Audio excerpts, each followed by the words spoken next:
Welcome to Car Shopping Mistakes. I'm your host, Deshone the Auto Advisor. If you are car shopping now, or you will be in the next 3 to 6 months, type me in the comments.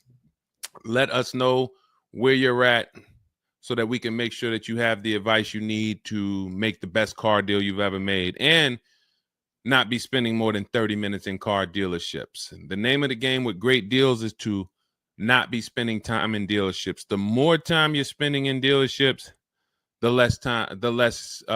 worse deal you're getting. The worst deal you're getting. Valencia, good to see you. Valencia World says she's shopping. If you're shopping now or you will be in the next 3 to 6 months, type me in the comments and let me know.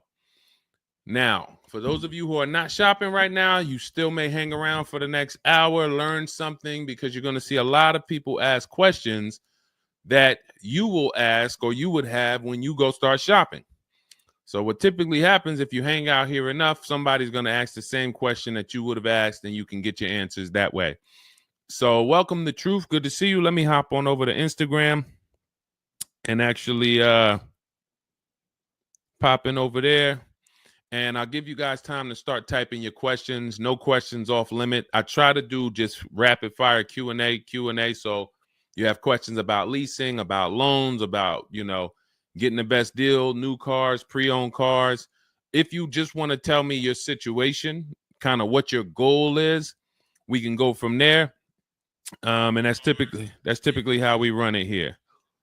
So let's see. I'll give you guys time to start typing. Once we get the first couple questions coming in, Dolan will start to bring them into the show. And we'll go from there.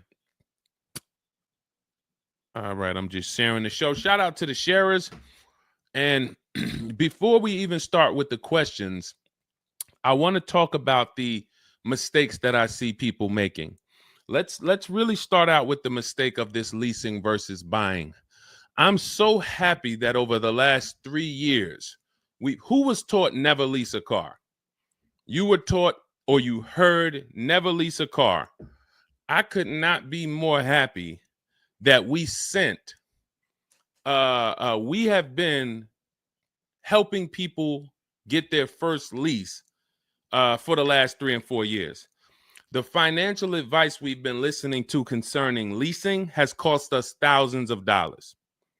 I was going to lease a car next week. As long as you get 5 offers, cool money. As long as you get at least 5 offers, you're good. See, people are out there paying. There's a couple ways that you can get a car. You can buy it new, you can buy it pre-owned, or you can lease it new. When you lease a car, you're leasing it brand new. So if you look at the financial parameters, you ask yourself, if I buy a new car, how much will it cost me? Now, I want you to use this rule. Every $5,000 is about how much per month. This is not for the new people. If you're new here, type the number 1. Let me know you're new. You've never been on the show. I don't expect you to have the answer to this question. But if you've heard this before, then every $5,000 is about how much on a car payment.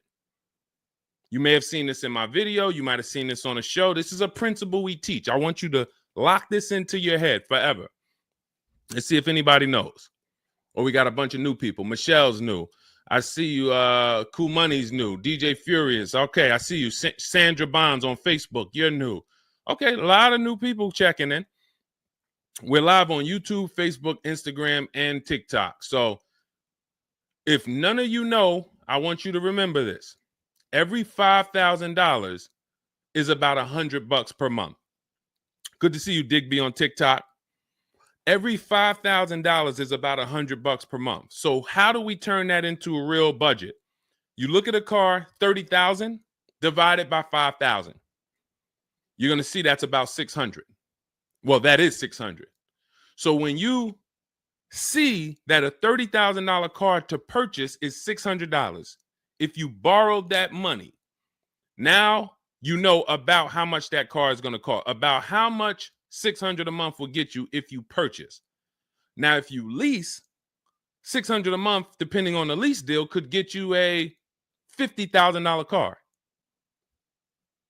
So we're driving. So if your budget is $600 per month, then you have a couple ways that you can get a car. You can go find a $30,000 new car, no money down. You're at about $600 on a 5-year loan. You can go find a $30,000 used car. You're about $600 on a 5-year loan. Now, for $30,000 used car, maybe it was like $45 when it was new. You get it for $30. Or you can get a $50,000, depending on the lease deal, brand new car that you lease. So let's drive this home. You have people pulling up in cars. They're all paying $600 a month. One of them is driving a brand new $30,000 car. They didn't put any money down. Another one is driving a $30,000 used car. They didn't put any money down. $30,000 car. Another one is driving a $50,000 brand new car. They didn't put any money down. Who's getting the most value? In the short term, it's the person driving the $50,000 new car.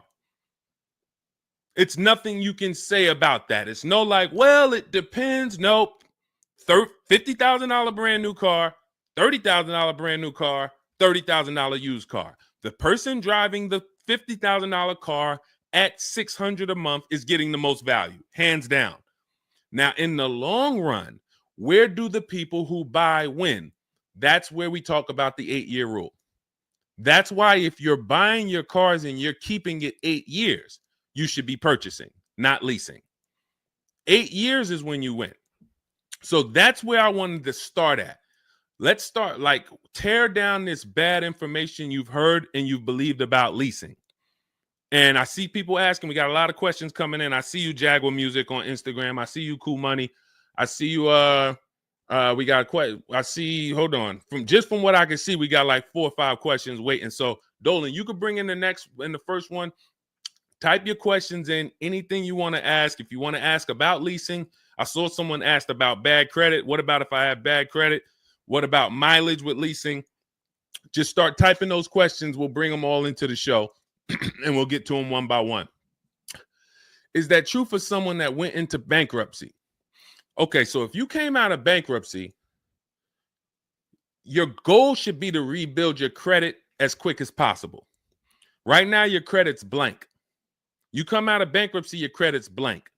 You have nothing there, and that's a good thing and a bad thing. It's easy for you to build. I've seen people come out of a bankruptcy and literally they have a 700 score in 1 year. They're going to go get credit cards.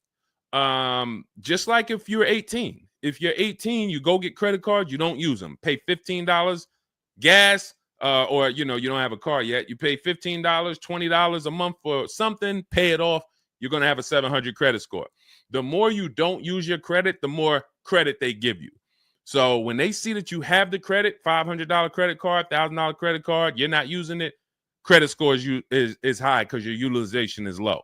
So that's what you should be doing. You cannot come out of a bankruptcy, just wipe your credit, and then go into the dealership and be like, okay, now I can get a car. You have no credit history. So the first goal should be, let me rebuild my credit as quick as possible. And you can do this quick. Follow Shonda Martin. Some of you know Shonda Martin. She's on pretty much every platform we're on right now. And she's road to 750 plus. Now you got to let me know. Can you wait and build your credit for 3 to 6 months? Can you start to get some type of credit history? Or are you in need of a car right now? In which case you have to get a car with bad credit or no credit. Because if you don't have anything on your history, that's technically no credit, which is bad credit. So, okay, you need something ASAP. Okay, so what you should be doing, and again, if you don't have good credit right now, you should be buying the smallest car you can with the lowest payment. I got into the car business 2006. I was 22. I've been in and around the car business since then. So what is that? Almost 20 years now? The mistakes come from 2 things. You don't know what to do. A lot of the stuff I'm going to say, oh, I didn't know I could sell a lease, Deshone. Oh, I didn't even know I could sell a car if I don't have the title. It's not paid off yet. I thought I had to pay it off to sell it. Deshone, I didn't know every dealer, every, Toyota dealer has a different price. I thought they were all the same price, like the Apple store. All of that is you didn't know. Oh, I didn't know about leasing. I thought it was this. I thought it was that. I had misconceptions. All of this stuff has cost you thousands of dollars. That's you not knowing. The other problem is you know and you don't do, because now I'm going to make sure you know.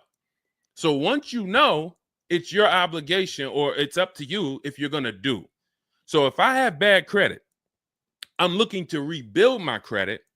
I need a car right now. First thing I'm doing is asking myself, in my book, Cars from Home, first step is how many years you're going to keep the car. Because we need to determine, are you going to lease or are you going to buy? Are you going to lease or are you going to buy? You don't determine that based on how many miles you drive or, it's the 8-year rule. Are you going to keep the next car 8 years? Who keeps their cars more than 8 years? Type K. Because you're buying what we call keepers. If you're a keeper, Deshone, every car I buy, I'm keeping this thing 8, 10 years, 12 years. When the transmission goes out, I go and get another transmission. I see we got keepers. Shout out to the keepers. Michelle, we got Chantal. Who are the keepers? Sandra Bonds on Facebook. I see you. Where are the keepers at? K Mathis on Instagram. Keepers. These, you should not be thinking about leasing. Who's the keepers? See, we like to make this clear. Lon, I see you. Kara, keeper. All right. You need to be very clear, because people be like, Deshone, you talk about leasing a lot. Should everybody be leasing? No. Everyone who's not keeping their cars 8 years should be leasing. And if you don't have the credit to lease, your goal should be get the credit to lease. But so the first question I'm asking you, if I have bad credit, is how many years am I going to keep this car? Now, to those of you who, because if you don't have bad credit or if you don't have marginal credit, somebody is going to have it. There's a lot of people getting hit in this economy, and they're going to have credit challenges and need a car. Why is this important? Because let's just say I don't have good credit, but I'm a keeper. That means I'm not thinking about leasing. I'm looking to get a car that I can keep for 8 to 10 years or more, and I don't really have good credit right now. No problem, because the goal is find the best car for the best price, and then I'm going to get a loan, and I'm going to pay more for that loan because my credit is bad. I still need to get a great price on the car. We got to talk about that. Separating the price of the car from the loan. Some of you are savvy and you understand this, and some of you just mix these things together. But when it comes to getting a high interest rate because I have bad credit, as long as I get a good car, once my credit is better, what can I do with that loan? So let's say I got a great price on a car. I got a car, it's going to last 10 years. It's perfect, but I'm paying 21% interest. So I'm going to fix my credit, work on my credit. And then once my credit is good, I still want to keep this car. What can I do with this loan? Refinance. That's a simple fix. But if you don't realize that you're a keeper, then you're going in and you're getting a bad car, 6 months, a year down the road, 2 years, the car's having problems because you didn't take it seriously that you needed a long-term car. So not only did you mess up the plan because the car is going to start having problems, now I got to see, do I want to fix the car, or do I want to, I got to make the payment, now my payment's due, but then the car's having problems. All of this can be prevented. And you need to know up front what your goal is. But if your goal is to lease, Deshone, I'm not keeping cars 8 years and I don't have good credit, you should be buying the smallest inexpensive car you can that you can get a loan on. $10,000 car, go drive it for 2 years, make your payments, and then switch into a lease. If you're driving a car, if you're buying a car to keep, then you can go and get a nice car, get the most car you can afford comfortably. You're going to have a high interest rate, and then you refinance that car when you actually get, your credit up. So this is all in my book. My digital book, Cars from Home, breaks all of this down step by step. Whether you have good credit, bad credit, how to know when to lease, how to know when to buy, new car, used car, you drive a lot of miles. I have plans in there for everybody. It's a digital book. It's 5-star rated. Thank you to everybody who went to Goodreads and reviewed the book. You can get a copy of the book. It's normally $97. You can get it as part of my launch offer for 75% off. That's $24. It's for 2 hours. So as long as you get there, go to my TikTok bio, my Instagram bio, the YouTube comments or the Facebook comments, click that link, and you'll see $24 for 2 hours. Once that, as long as you get it before that, you got it for $24 instead of $97. And you can have everything step by step. So you're not worried about, I'm trying to remember all of this. You can watch the replay on YouTube too. But all of this is everything I'm teaching is part of a plan. It's not me winging it. This all comes out of my book. All right, go ahead, Dolan. Bring the next one up. Keep typing your questions. I know we got a lot of questions coming in from all 4 platforms, so Dolan will bring them into the show. Just keep on typing. What is considered marginal credit? Now, this is going to depend on what you're trying to achieve. I like to see all right, who's a homeowner? If you're a homeowner, type me. Now, if you have marginal credit before you bought your home, your realtor or your mortgage person probably told you, go work on your credit and then get your credit to this to get a mortgage. A lot of people do that. They go and they work on their credit, and once their credit is a 640 or 620 or 660 or whatever it is to qualify for the mortgage, they go and get their mortgage. That's how it should be with a car. You want to get yourself, if you have the time, you want to get yourself to about that 660 mark. That 660 mark puts you, and I'm talking, do not use Credit Karma. Do not use Credit Karma. The amount of people who used to come into the dealership we run their credit, it's low 6s, 609, 590. And then they call me back, a couple months down the road. Oh, Deshone, yeah, my credit's better. And then we come in and they're like, yeah, I think it's up to about a 660, 680 now. And then we pull it and it's a 620, 630. And that's Credit Karma.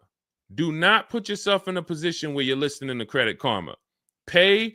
You can go to Google and you can type in, get my FICO scores. You want your FICO scores direct from the credit bureau. If you don't subscribe to a thing that gives you it before you go and make a purchase, you want to know what your FICO score is, not what a Credit Karma score is. But if you have the time, you want to try to get your FICO scores all above the 660, 670 mark.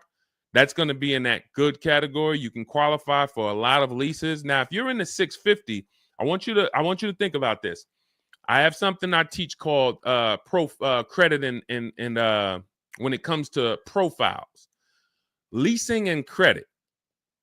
It's easier to get a loan to buy a car than it is many times to qualify for a lease. If you got a low 600 credit score, a lot of people will approve you. They're just going to approve you at a higher rate, higher interest rate.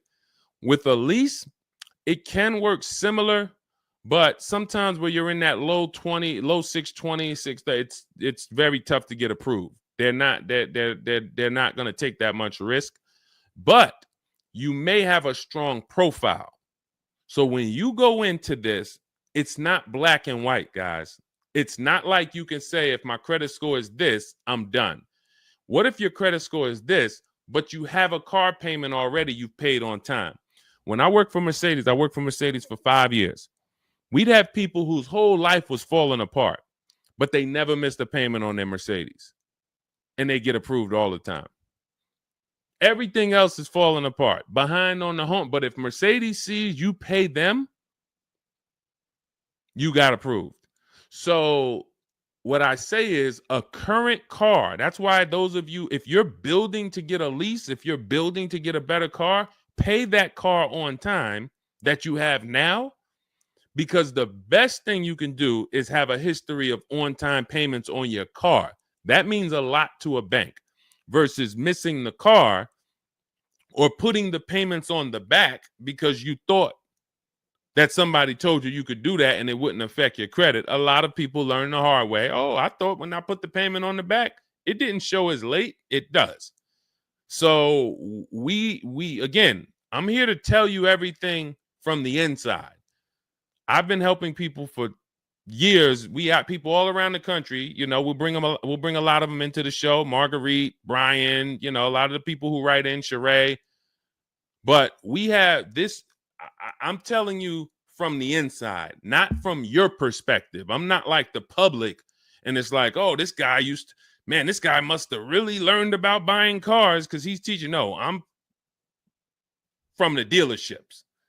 And, you know, if I wasn't doing what I was doing for 10 plus years, that was my job in dealerships, working with people, looking at banks, looking at credit reports, sitting there, seeing people turn down, seeing negative equity. So that's where my solutions for you come from inside. And so I would tell you, try to get to that mid sixes mark. And you'll put yourself out of a manipulation zone. You can qualify for a lot more things. All right, I see you, Michelle. I see you. Kim Randall, good to see you. The Savage Mama checking in. Abdul checking in. Good to see you. Go ahead, Dolan. You can bring up the next one. All right.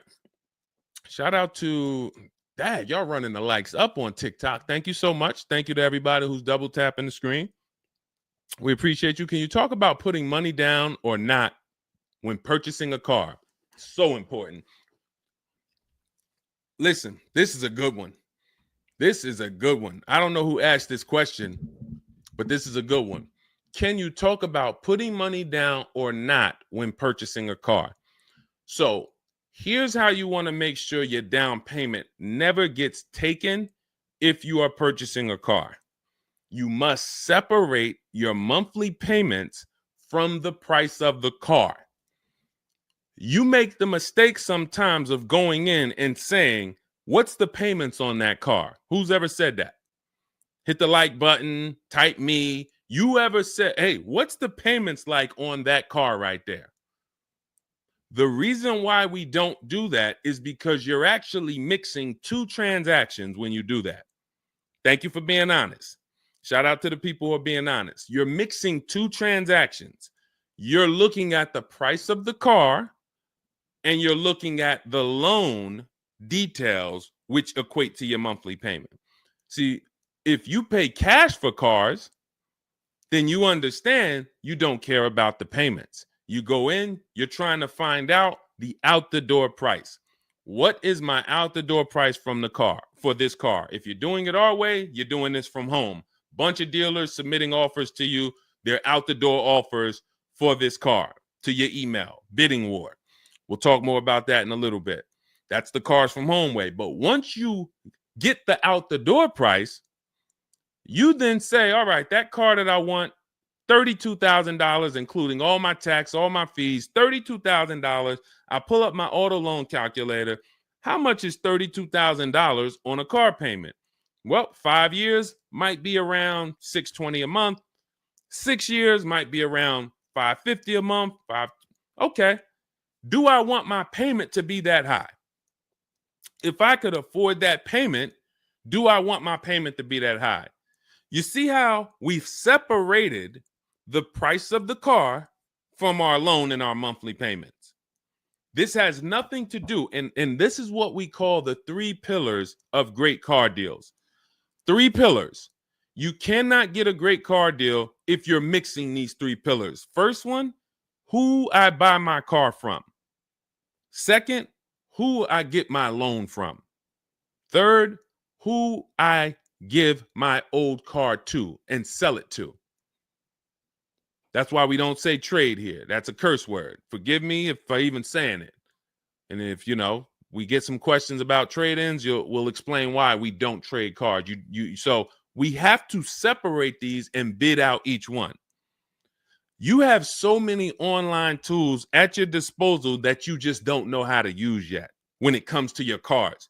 You know how to use Amazon to go buy a TV.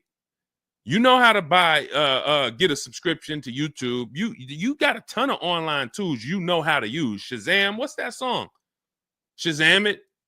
But the online tools about car buying, you just don't know how to use them. That's where I come in. Our entire system is showing you websites that do this, tools that do that, And so we can make sure that we're getting the best deal. So the only way you're going to make sure you never lose your down payment is you have to separate the monthly payments from the price of the car. If you go in and say, hey, how much is that payment? The car salesman says, well, how much can you put down? Well, I don't really want to put any money down. Well, all right. If I had to, I guess I could put down like 3, 4 max though. But I'm trying to be at like $600 a month. You're working your loan out with them. That's a loan. And let me tell you how. Let me show you why you can know you shouldn't be mixing these transactions. There's big money in all of them. There's a ton of people who want to sell you a car.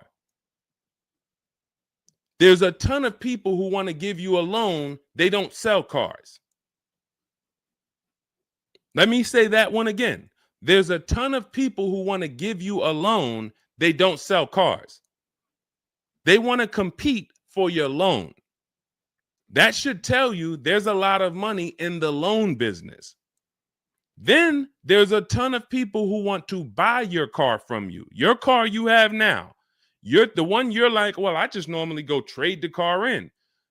Well, how many offers are you getting when you trade the car in? Well, I usually just get the one from whatever the dealer says he's going to pay for me. Okay. So there's a ton of people who want to buy that car from you. They don't care about selling you a car, and they don't care about giving you a loan.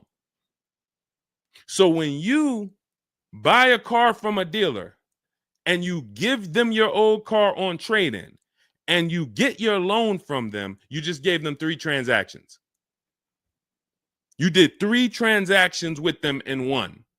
Do you see why it's impossible for you to get a great deal doing that? Type $signs if that makes sense. Who's locked in? Because I know sometimes we only got a couple people that be watching. Some people, man, you're cooking dinner and you're like, I hear you, Deshone. You're not gonna save $5,000, $10,000 like my students, and you're cooking dinner and you're just trying to listen in on the side. Look, you're not gonna get this. Look, person got a Kia $439 a month, $35,000 car. Look, save probably $6,000 off the car. Melissa, $12,000 that she got from Carvana. Let me just read something from people who are locked in, so you can, maybe this will inspire you to get locked in. All right, this is Melissa. 4 days of leasing like a boss. That's our system we follow for getting our leases. Started with a Kia Telluride as first choice. Quotes for 36 months, 15,000 miles a year. Ranged from 642 to 653. Went to a Honda Pilot. Ended up getting quotes as choice B from 616 to 713 after contacting every dealer in North Carolina. She did this from home, right from home. She got after contacting every dealer, the dealer I ended up leasing from originally quoted me 719, came back at 616 in 3 days with 0 due at signing. This is on a, where's her car at? I can't see. Hold on, 616. Oh, that one wasn't clear. All right, here, let me read this one. Thanks so much for these resources. I read the entire book last night.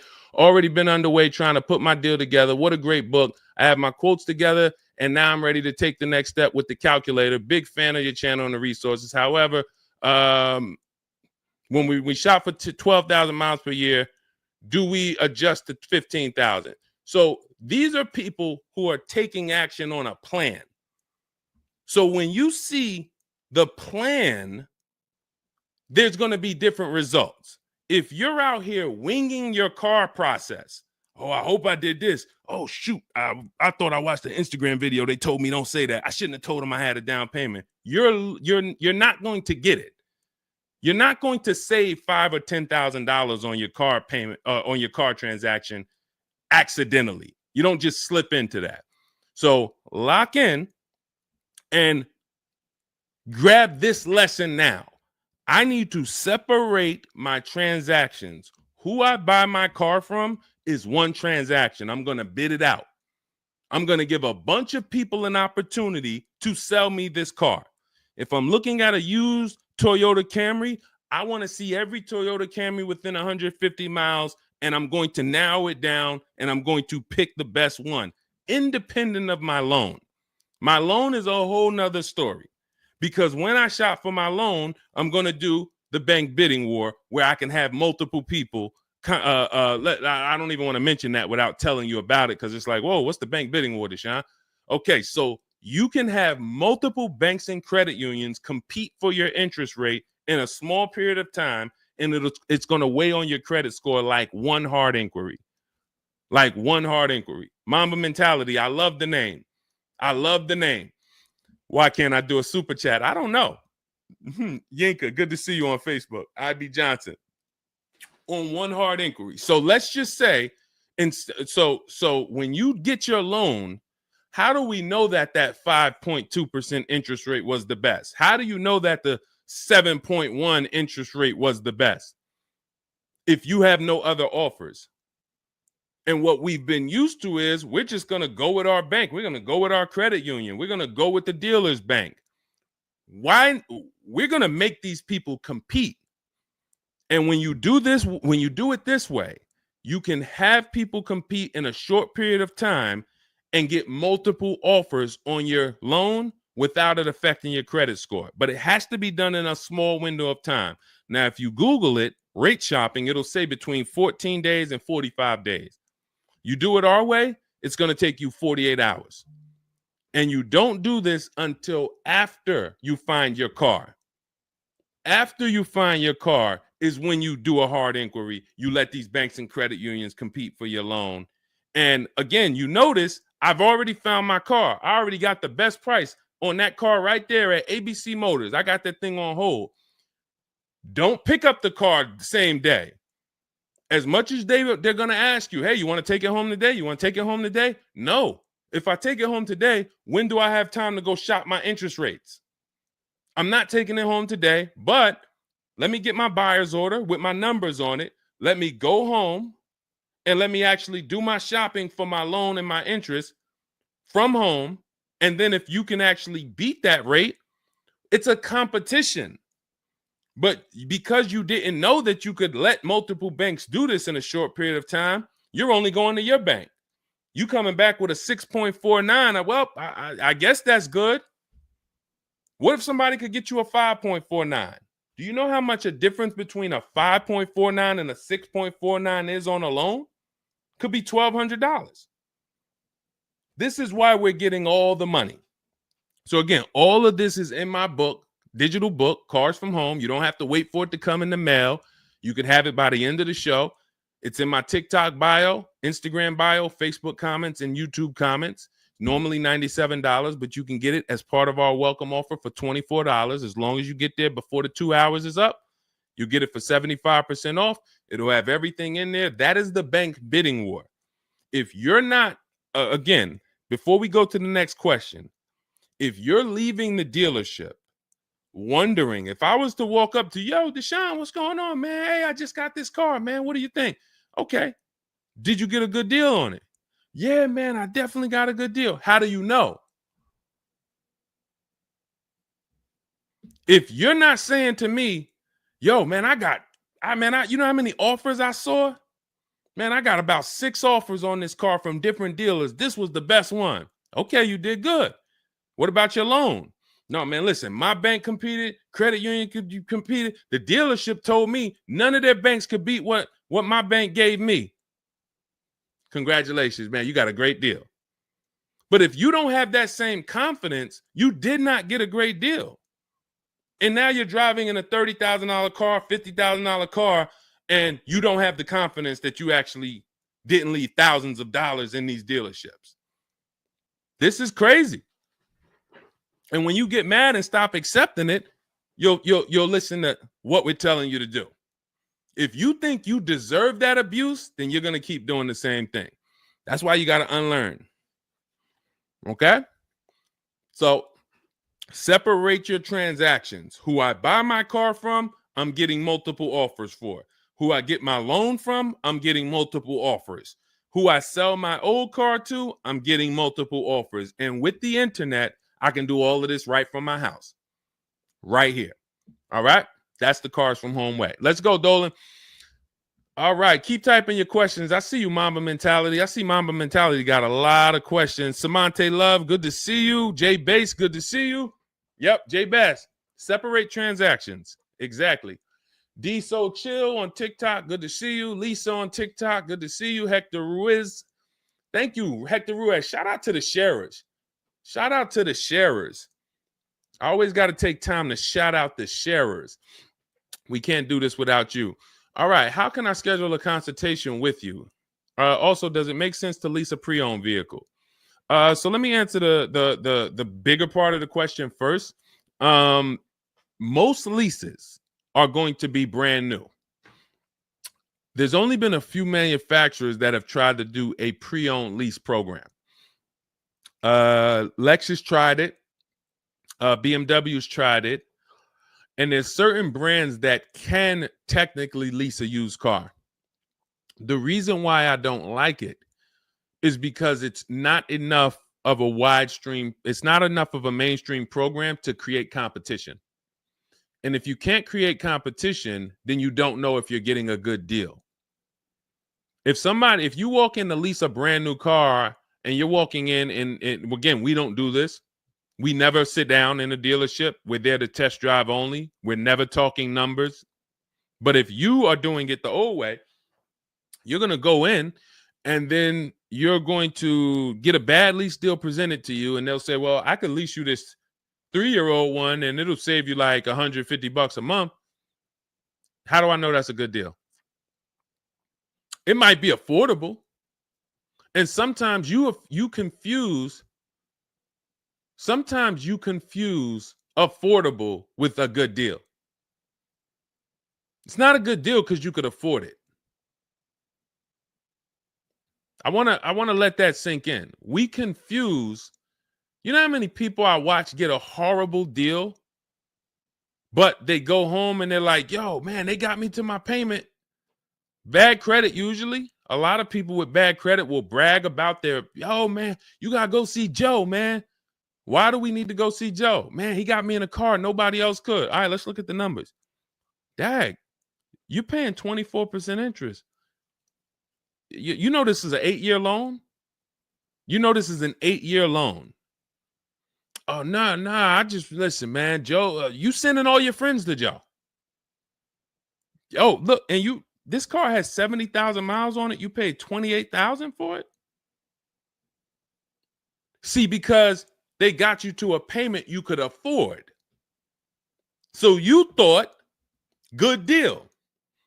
Now, I go into a Bentley dealership right now. Bentley's $300,000. And they say to me, we'll give you this Bentley for $150,000. So they give me somebody offers to give me a $300,000 Bentley for $150,000. 50% off. We're going out of business. Take it. Can I afford it? No. Is it a good deal, though? Is it a good deal? $300,000 Bentley, half price, $150,000. Many people, you don't have that in your budget to go and bring $150,000 dropping on a car. Now, if you want to do a business thing, go buy it for $150,000, quickly sell it to another dealer for $220,000. Okay, that's what we would do.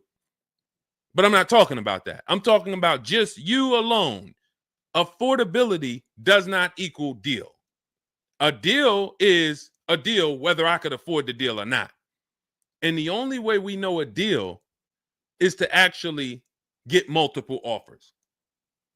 There's no other way.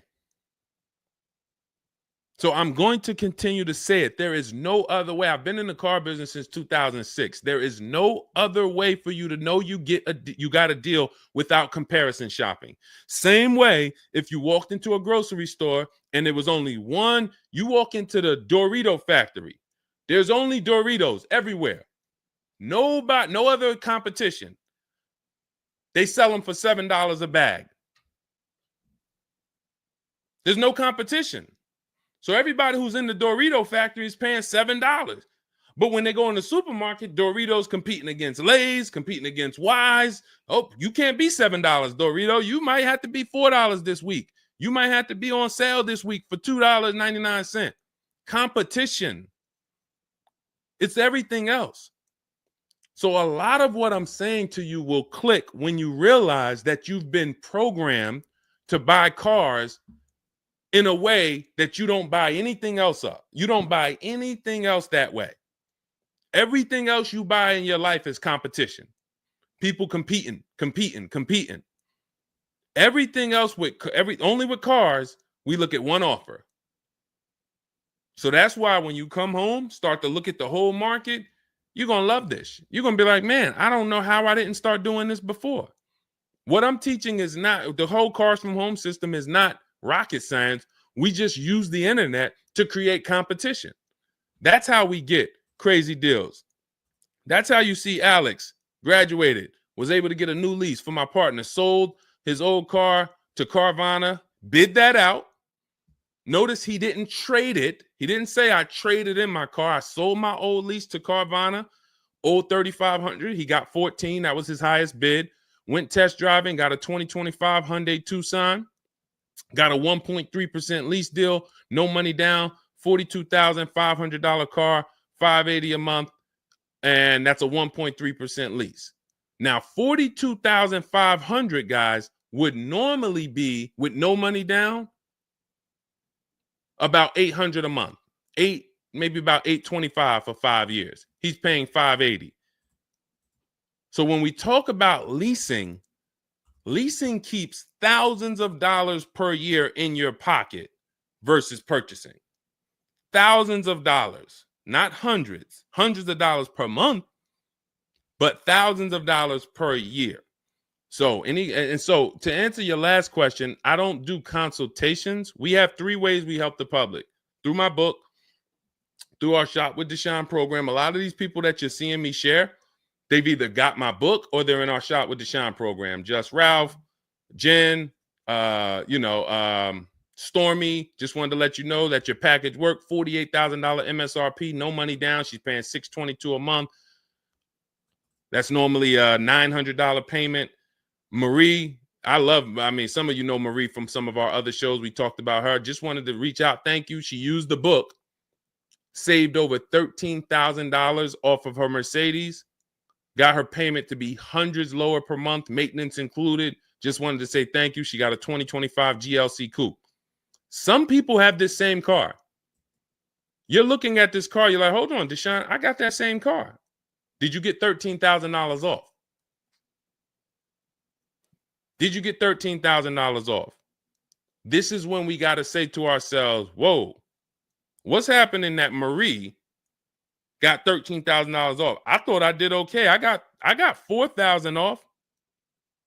You see how dangerous it is when you don't get multiple offers? You thought, man, I negotiated, man. I was in that dealer for about 5 hours, man, to get that $4,000 off. Marie never went into a dealership and she got $13,000 off.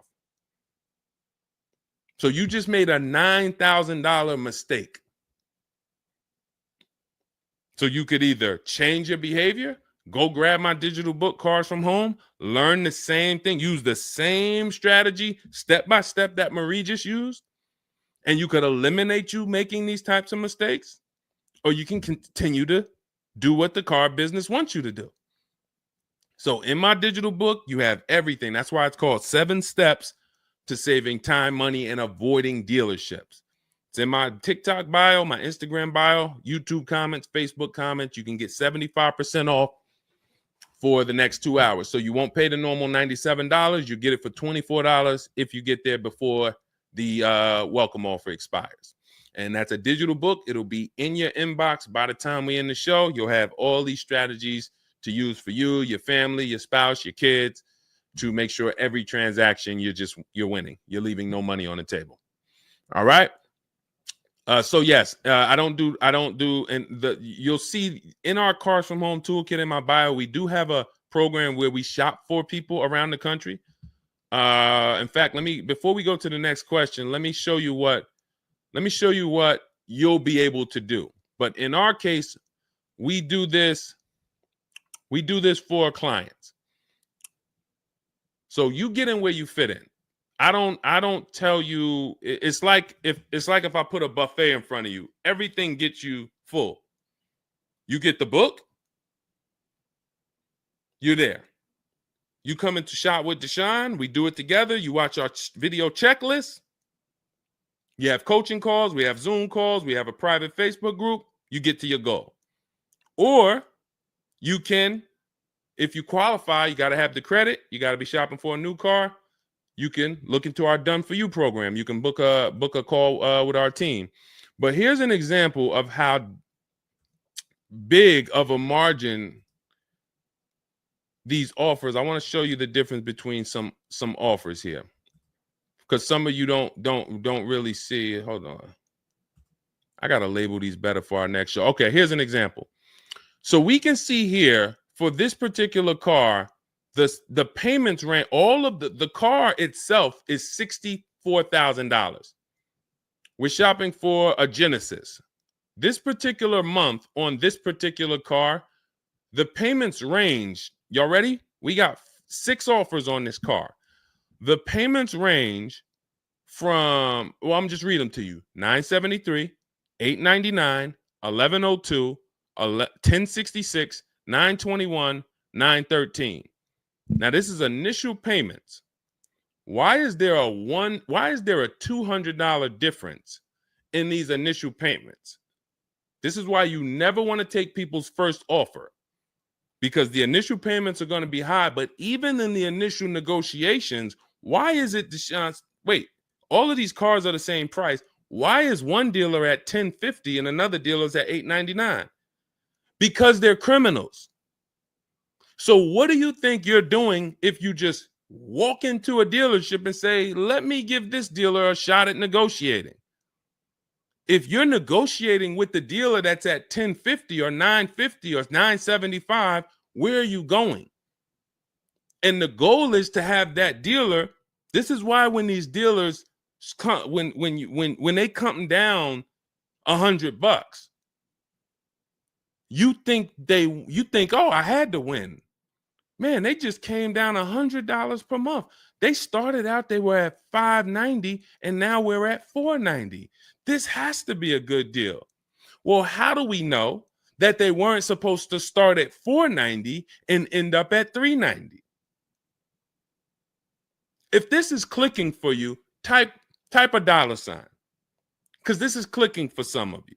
Those of you who are locked in, this is why it has to be a mentality change. I'm pulling back the curtain so you can see that, Deshone, it's been feeling like when I go to buy a car, it's a mental game. I drive off and I'm kind of happy, but then I don't really have the peace. I don't really feel like I did good. I'm kind of hoping I did okay, right?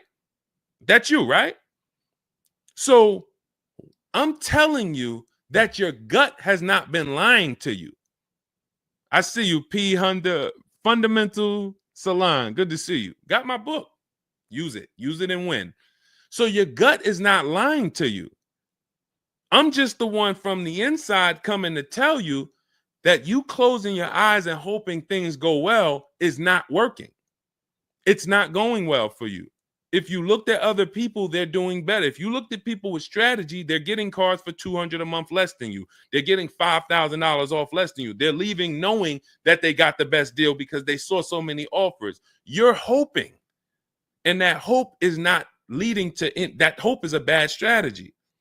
So what you want to do is you want to change your mindset and realize that the dealer's whole goal is to keep you from shopping.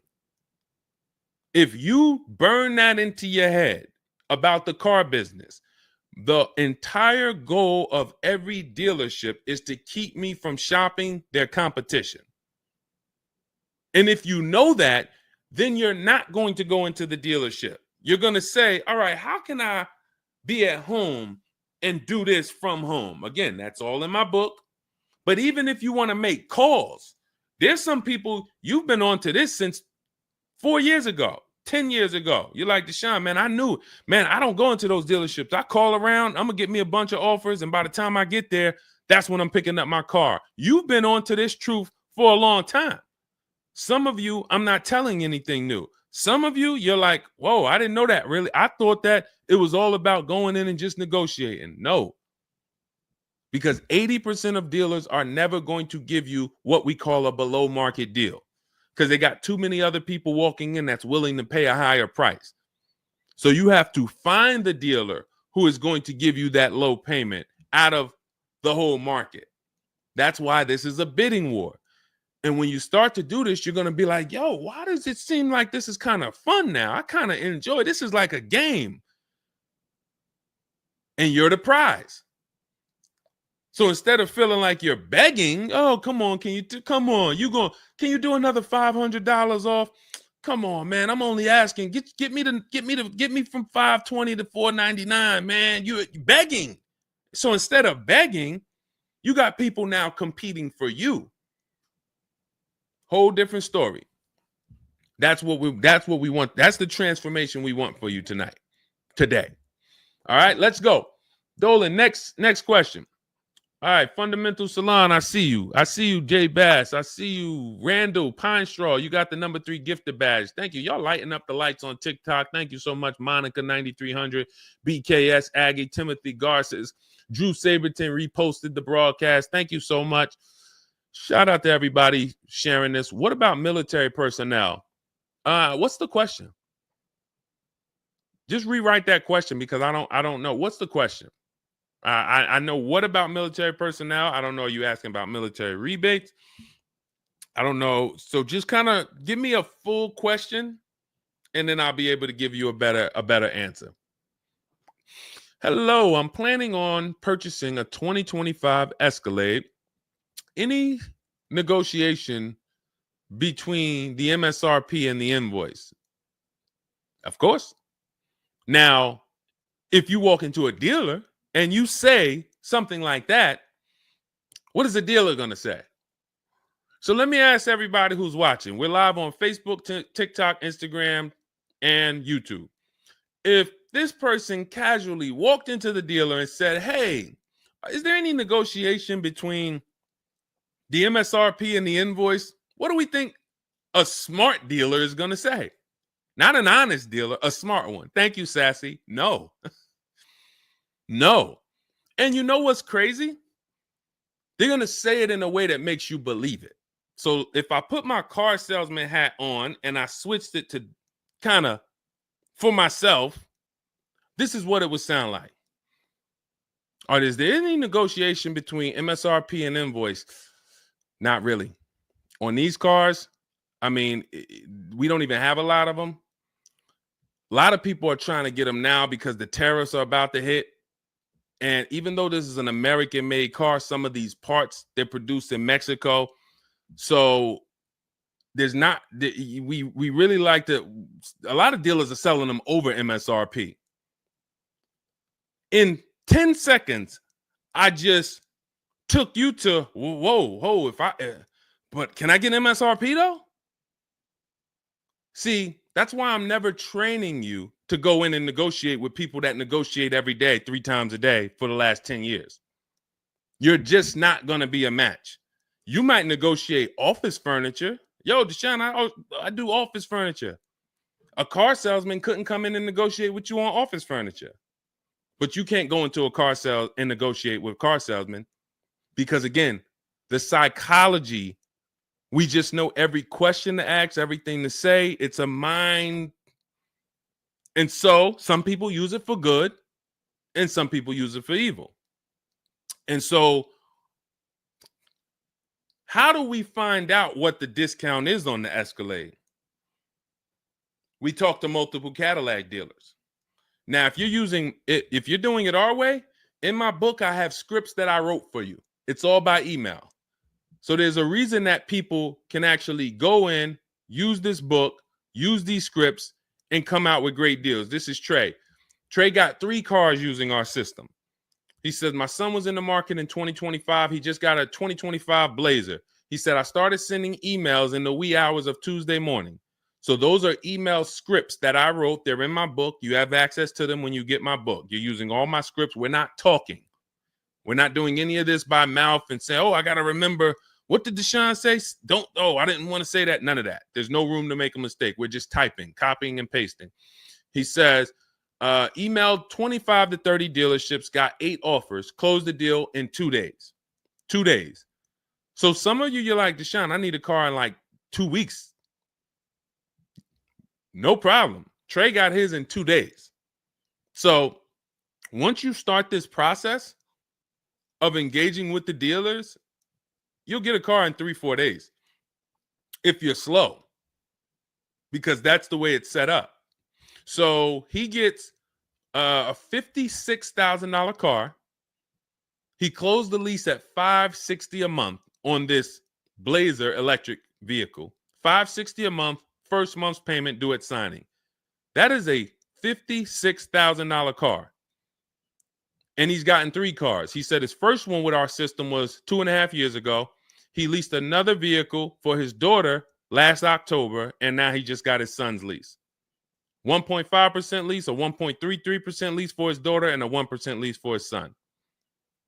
So if you're doing it our way, you're sitting at home, you're getting multiple Cadillac dealers to compete by email, and then you're going to see, oh, this one's going to take off $2,000. This one's going to take off $5,000. These 4 are taking off nothing. This one, he's charging $3,000 over the list price. Oh, here's the winner. They're taking off $5,000. That's the best offer. Now, sometimes you get a deal like Sean, and we never know when the bottom is. Or let's take this Genesis. Perfect example. This is a 2025 Genesis GV80. As you can see right here in writing, if you're on TikTok, you can't see, but if you're on Facebook, YouTube, or Instagram, you can see. You can see, let me just take that comment down real quick, Dolan, so I can show the discount at the bottom of that sheet, please. Just snatch that just for 1 second. Look at that. $8,469 off retail price. Brand new 2025. Okay, you could put it back up, Dolan. Thank you. So when you look at that, this is the lowest offer of multiple offers.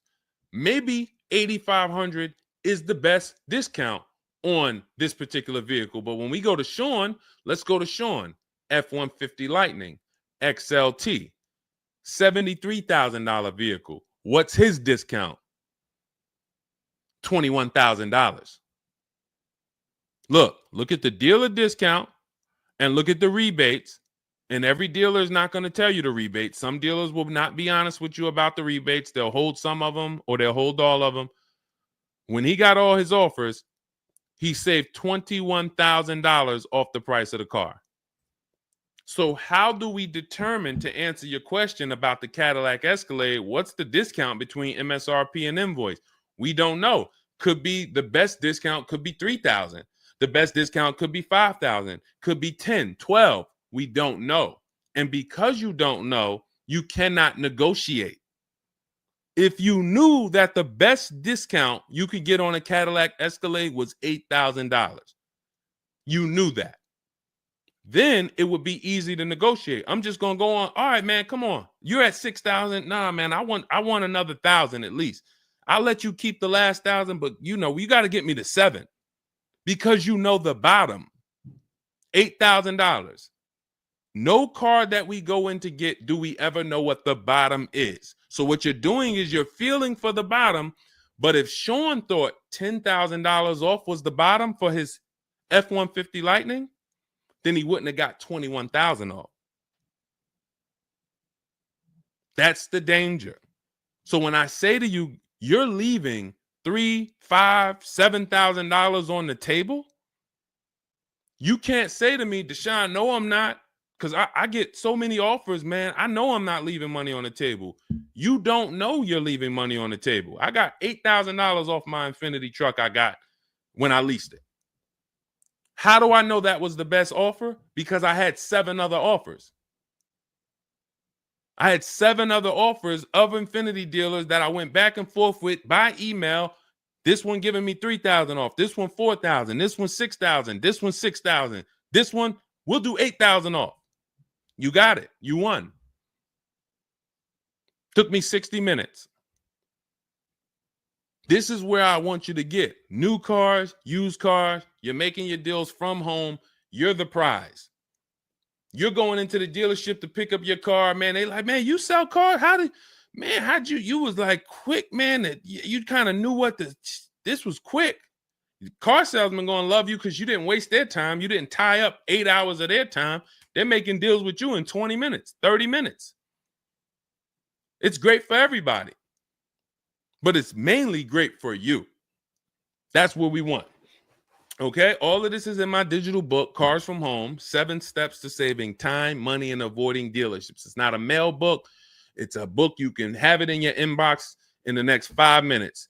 Normally $97, but it's part of our welcome offer. You can go to my TikTok bio, Instagram bio, click those links.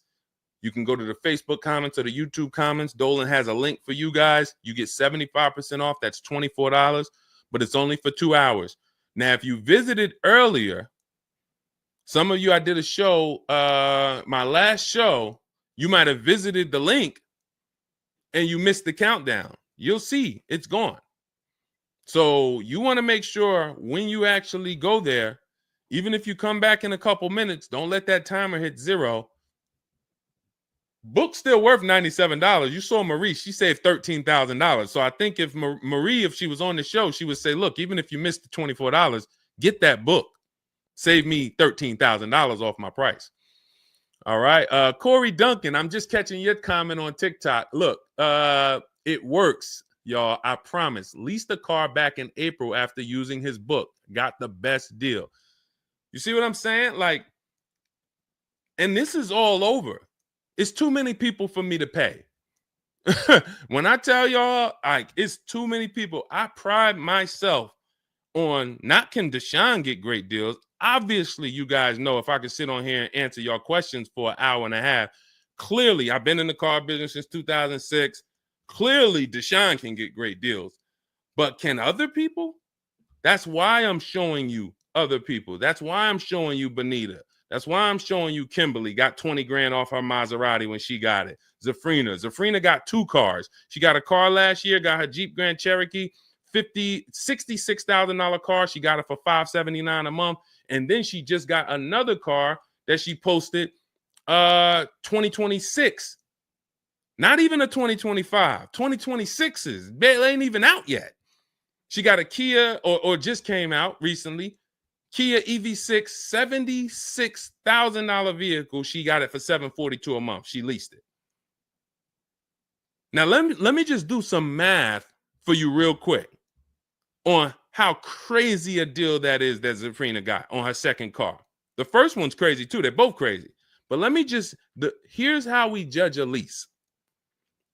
We judge a lease by how much we're paying and how much car we get to drive for that payment.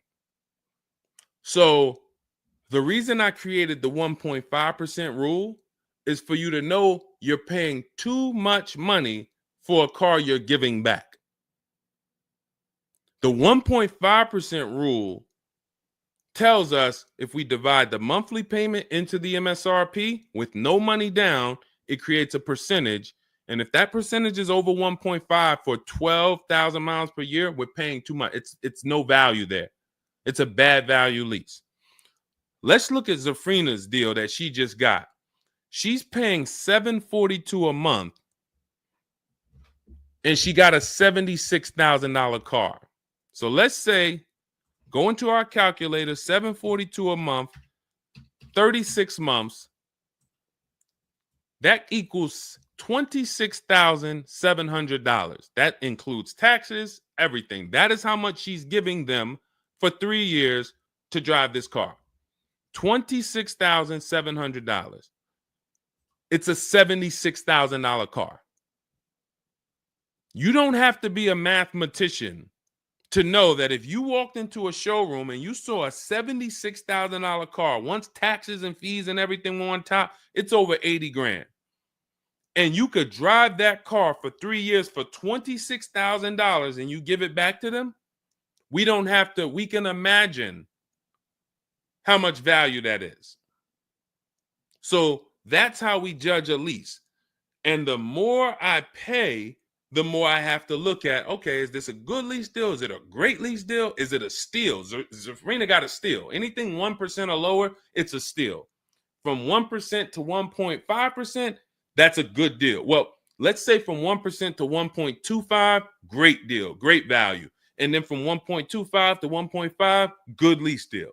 So it's good, great, and a steal. Any of those is good. It depends on the vehicle, and it depends on how well you get offers, because different vehicles have different lease programs. But once we get, you don't walk into a dealership and say, hey, get me the 1.25 or get me the one. You don't do that. You got to see what the best offer gets you. But this is where you want to be at. Empowered shopping. Okay. Thanks, Randall. I'm working on my lease deal now from the book. Way to go. Way to go. All right, Dolan, go ahead. Pull up the next one. I'm going to take a sip of water. I see we still got a lot of questions to get to. Let's go.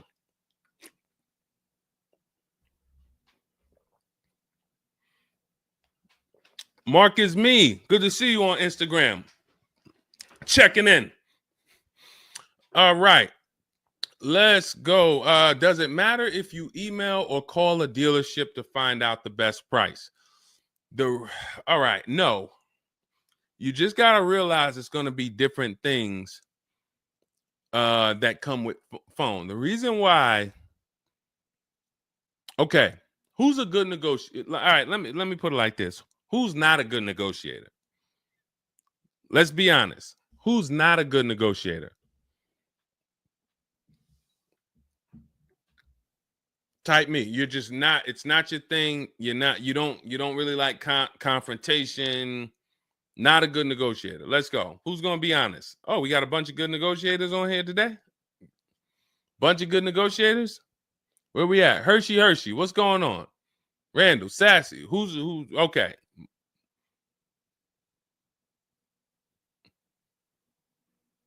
Okay. Couple people that want to be honest. Everyone else is a great negotiator. You need that to get on the phone. In order to get on the phone, you need to be a good negotiator. You need to be quick with your words. You need to be, and that's what's going to happen when you're calling to get deals. Now, if you're calling to get deals, you just need to be able to know exactly what information to give and what information not to give. So let's just say you call in and you're trying to get an offer, and somebody says, "Hey, wait, I need your credit." Okay, are you gonna say, "Well, no, actually, the people who I've been working with, they haven't been asking for credit. Just assume tier 1," or are you gonna, fumble through that? And if you so this is what you're going to get. That's why I say if you're calling, you could try asking for sales managers. But the reason why email far exceeds getting the offers by phone. Now, look, getting the offers by phone is way better than walking in. But if you get the offers by phone, you still have to you have to try to lock down who the good dealer is, because you're not going to really have anything in writing. And that could be a problem. That could be a problem, because whenever you're going in and you're thinking this, that's why everything we do is from home. Your credit app is done from home. If I'm talking to somebody on the phone and I feel like I done talked to maybe 8 dealers, I got 5 offers, and one guy, Matt over at, that dealership it feel like he's being honest. He's giving me the offer. He told me this is what your payment's going to be. It includes taxes. It includes everything. Or this is what I'll sell you the car for out the door. Okay, I'm doing the credit app online because I want all of that firmed up before I get there. I have a video we're going to put out soon about a dealer who we just experienced this shopping for a client, where the dealer put something in writing.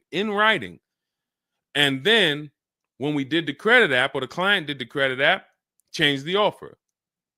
So when they changed the offer, that means they didn't want to do that offer to begin with. Oh, no, they didn't change the offer. They said the car was sold.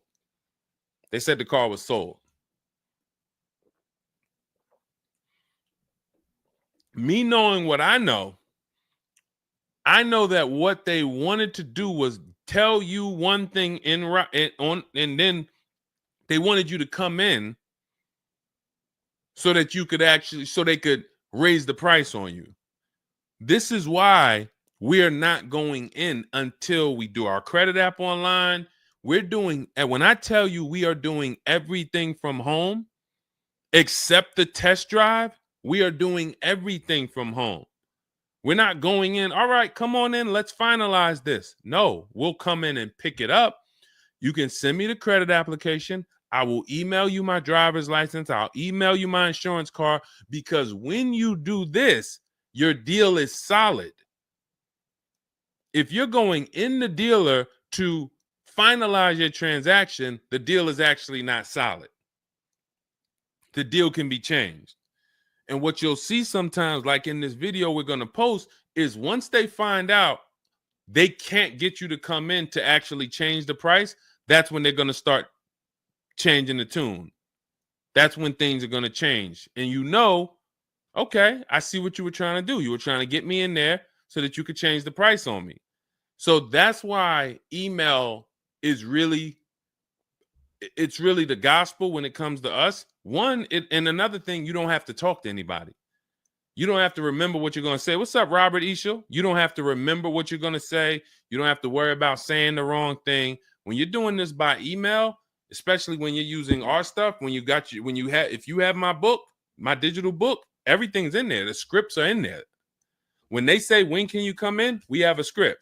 When they say, hey, we only give quotes on for people who are in here, we have a script. When they say, hey, I don't have this car, but I might be able to get it for you. Are you open to that? We have a script for that.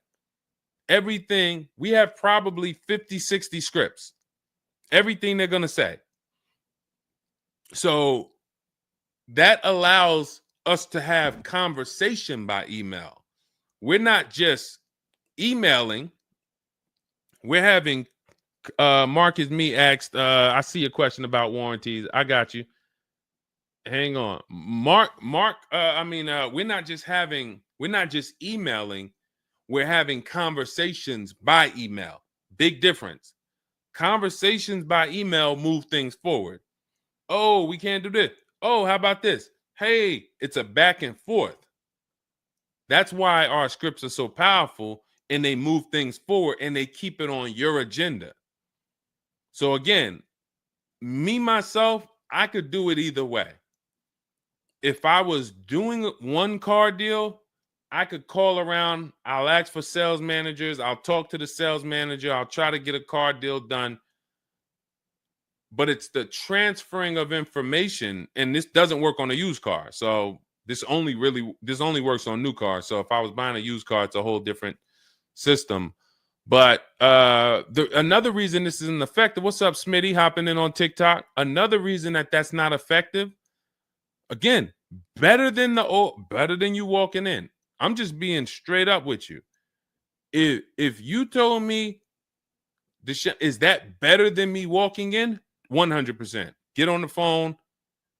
You will do way better on the phone than walking in. But compared to email, you ask me like email or phone, which one's better? Email crushes it because I can have conversations quicker. I have stuff in writing. I don't have to worry about not having something in writing, and I show up and I thought that it was this and then it's that, and then it's nothing I need to remember. Yeah, I think that's enough. I think that's enough. So again, in my book is all the scripts. And without you knowing what to say when they say this, then the conversation is going to move slower and you'll be typing everything manually. What should I say to them? All right, what should I say to this? When they say, oh, can I have your full address? Okay. These are the things that you want to know how to respond to. Okay. All of that is in my book. But again, either way is better than walking into the dealerships. Walking into the dealerships is where you're going to lose. All right, go ahead. Next question. Kevin Carroll, Jamie Rodriguez. Good to see you. How do we apply for a soft credit pre-approval? You have to find a bank or a credit union that does it. If your bank or credit union should be the first people you ask, can you get a soft credit pull pre-approval? Because the soft credit pull pre-approval doesn't start the rate clock, doesn't start first of all, the rate clock starts at the hard credit pull, which means your credit bureau, Equifax, Experian, TransUnion, they're looking now and saying, okay, you have a certain period of time where you can do more of these to actually get different rates. But once that period of time closes, we're going to update your credit score. So let's just say you get that hard inquiry, and when it closes, your credit score drops 10 points. Okay. Had you gotten 3, it would have dropped 10 points. In that window, same 10 points. But if you let the window close, then you go and get another hard pull. When the next window closes, it's another 10 points. That's why we don't want to be moving like that. We don't want multiple hard pulls in a spaced out period of time. So you want soft credit pull, and if your bank or credit union doesn't do it, go to Google. Go to Google, type in soft credit pull pre-approvals. Find a bank that does it, because all you want to do is put your budget together. This might not be who you get a loan from. It's just for you to put your budget together. And if you've ever bought a house or you got a mortgage, you'll see, all right, you might pre-approve me for, 4.25 interest rate. And then once I go to get my loan or my mortgage, it might go to 4.3. It might go to 4.6. It doesn't matter. This is just to budget. You need something so that you can know how much you can spend. That's the purpose of the pre-approval. So it's no reason for you to ever give a hard credit pull. You are much better off just using the rule of every 5,000 is about $100 per month. Burn that into your head. Every 5,000 is about $100 per month. So that means when I'm looking at this $30,000 car, that's $600 a month for 5 years. What if I want it to be $500 a month? Then I need to, instead of taking out a loan for $30,000, I need to take out a loan for $25,000, which means I got to put $5,000 down. But if I'm taking out a loan for $30,000, it's going to be about $600 per month on a 5-year loan. You could go to 6 and it'll drop it a little. For 6, it'll drop it another, But if you don't have that rule of 5,000 in your head, you're too off in your budgeting. You need to have some type of anchor to what this car should cost me. If I'm looking at a $50,000 brand new car, I don't want to be able to, give me the $600 a month on that. Wait, Deshone already told me every 5,000 is $100 per month. How am I looking at a $50,000 car and saying get me the 600 on that? Just divide 50,000 by 500. You're gonna see, oh, that's 1,000. This thing costs 1,000 a month on a 5-year loan. Yes. No money down. Yes. This keeps you from getting in trouble. This keeps you from leaving out the dealership with a 9-year loan. You're at your payment, but your loan is for daggone. It's like if you might not know, it's there's 50-year mortgages. Who would take a 50-year mortgage? Anybody?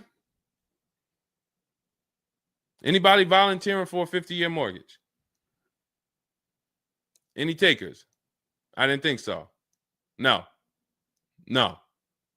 Why? If you went into a house, $500,000 house, and they said your payment is this for 30 years, but if you take a 50-year mortgage, it drops to this. Nobody on here would be like, okay, yeah, give me the 50-year mortgage.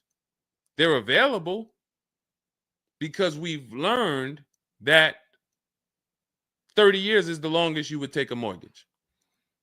And that needs to be 72 months with cars.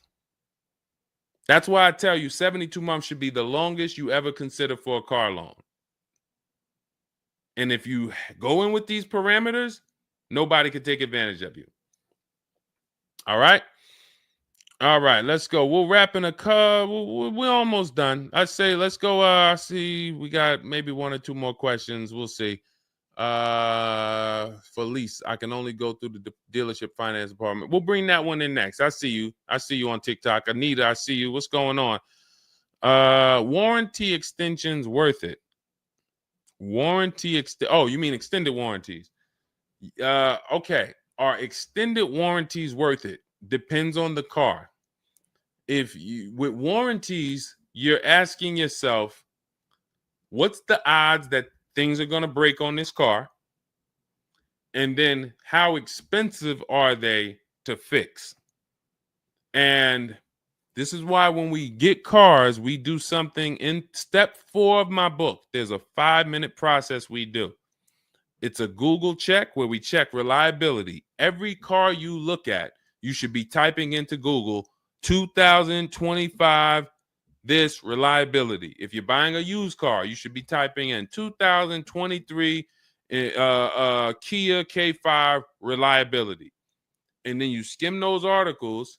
Thank you, Renee Cunningham. You skim those articles, and then you see, what are the third parties saying about this car? Are they saying the reliability is less than normal or less than average? There's tons of people who were in love with a car, and then they do this 5-minute exercise and they see owners are reporting electrical issues with the car, software problems with the car. Owners are complaining about the infotainment system in the car. So this is this is what we call bad DNA. This is not something that when we buy used cars, you'll see in my book and you'll hear me talk about on the show. We screen down used cars with title history, service records, accident history. That's how we make sure it's a quality used car. Title, service records, accident history. But you could put all those things together, and if you got a car with bad DNA, it has electrical problems, none of that will fix it. So, Deshone, I did that whole search you told me, man. I did everything. I narrowed it down. I got a good car. I got the best price. But, man, the car is giving me problems. You skipped step 4. You didn't do that Google search I told you to do, right? No, I didn't, man. I didn't do it, man. I skipped that. That right there, now you got a great deal on a bad car. So the things I'm telling you to do take 5 minutes. Nothing that I have talked about on this stream takes 2 hours or 1 hour or 45 minutes. Shoot, I have my car in 60 minutes. I do the whole process in 60 minutes. So not one thing I have told you takes more than 15 to 20 minutes at a time. So this is a 5-minute exercise concerning this question somebody asks, are extended warranties worth it? So extended warranties cannot fix a car with bad DNA. You want to skip that. So once you find out, okay, I got a car. For example, there's certain Nissans, when you pull them up, you do you're going to type in the year, the make, the model, longevity. Going back to the keepers. Everybody who answered earlier, they're a keeper. You buy your cars, you keep them more than 8 years, type K for keeper. You don't lease. I don't want you thinking about leasing. But if you're keeping, you need to think about warranties. Just like people who lease don't need to think about warranties for the most part, unless they're a high mileage driver, they're getting a high mileage lease, they're not thinking about warranties. So if you're a keeper, you're thinking about warranty, which means you need to look at longevity.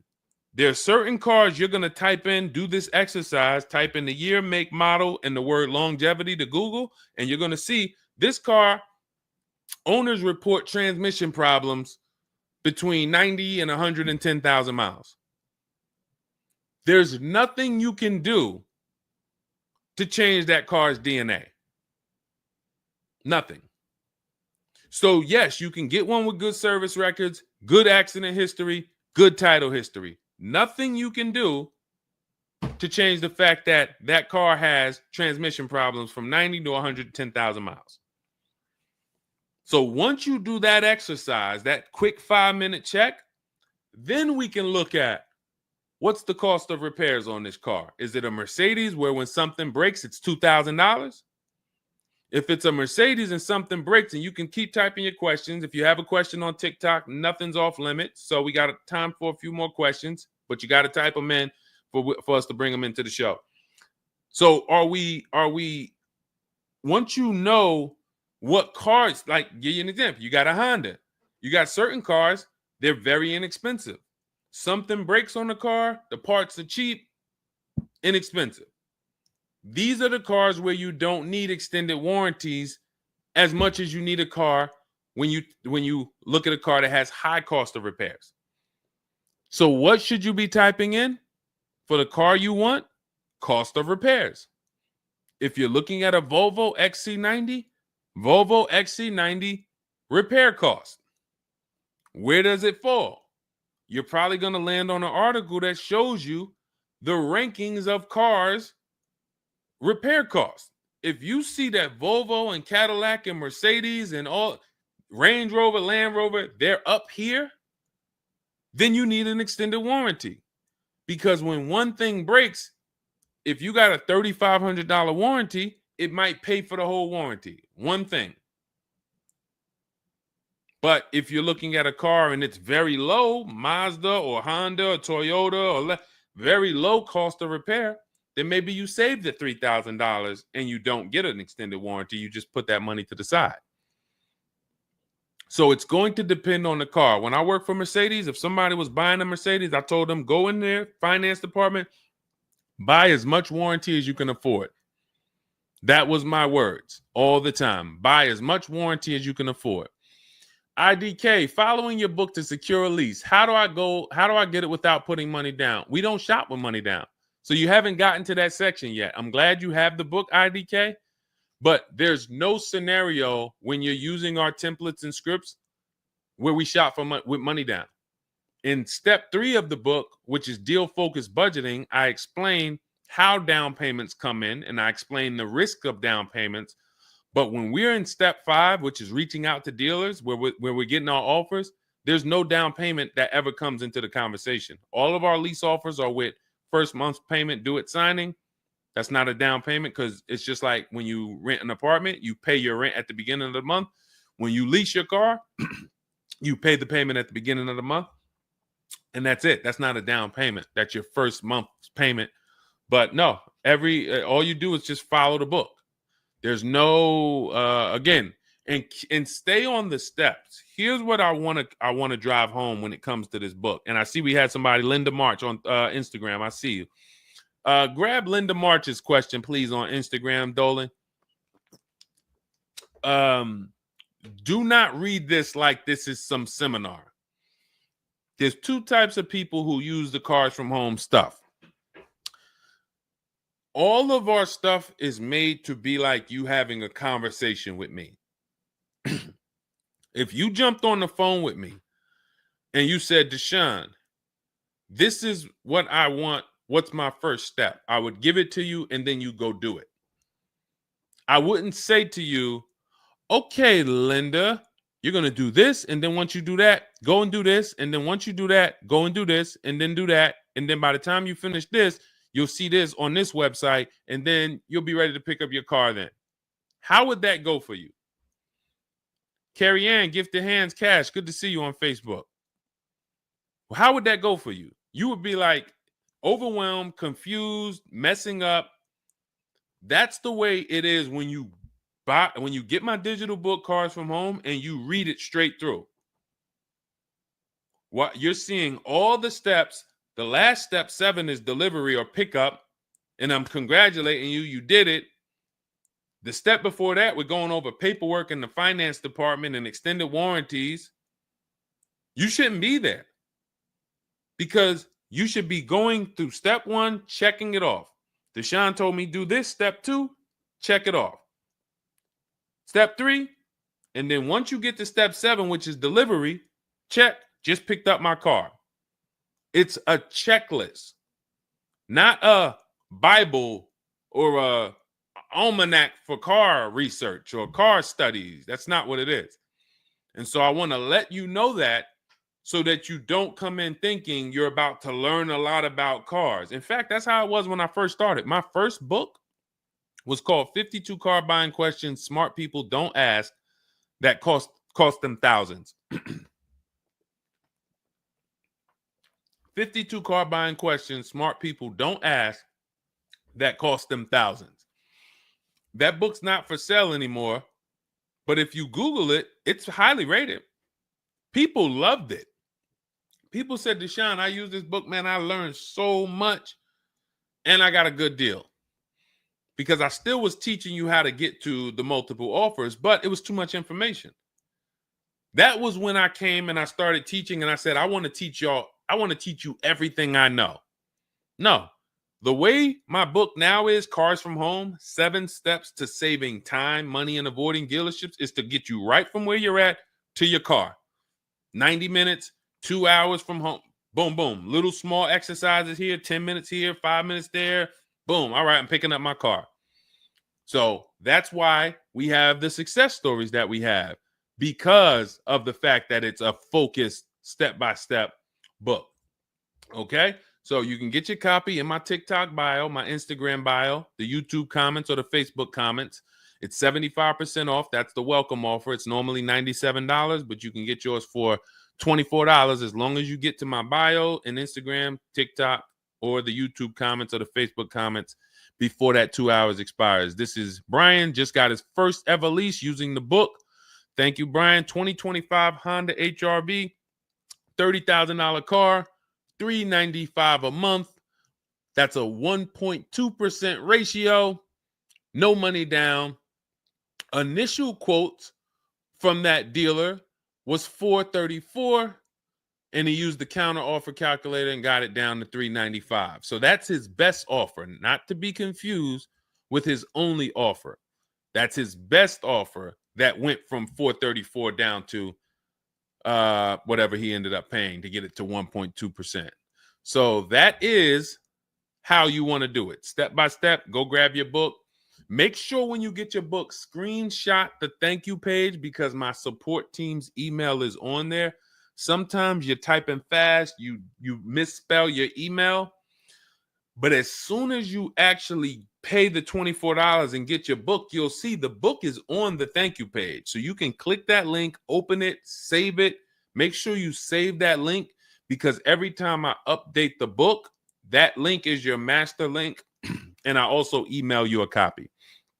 Okay, and then you'll have everything we teach step by step to get as many cars as you want. You'll see, you'll be like Sheree, you'll be like Zafrina, 2 and 3 and 4 cars. Rosalie, 4 cars. Ken, we talked about.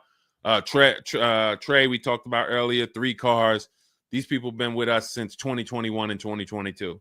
So if you're new here, you got people that's already 3, 4 cars up on you using what we use, and catch up.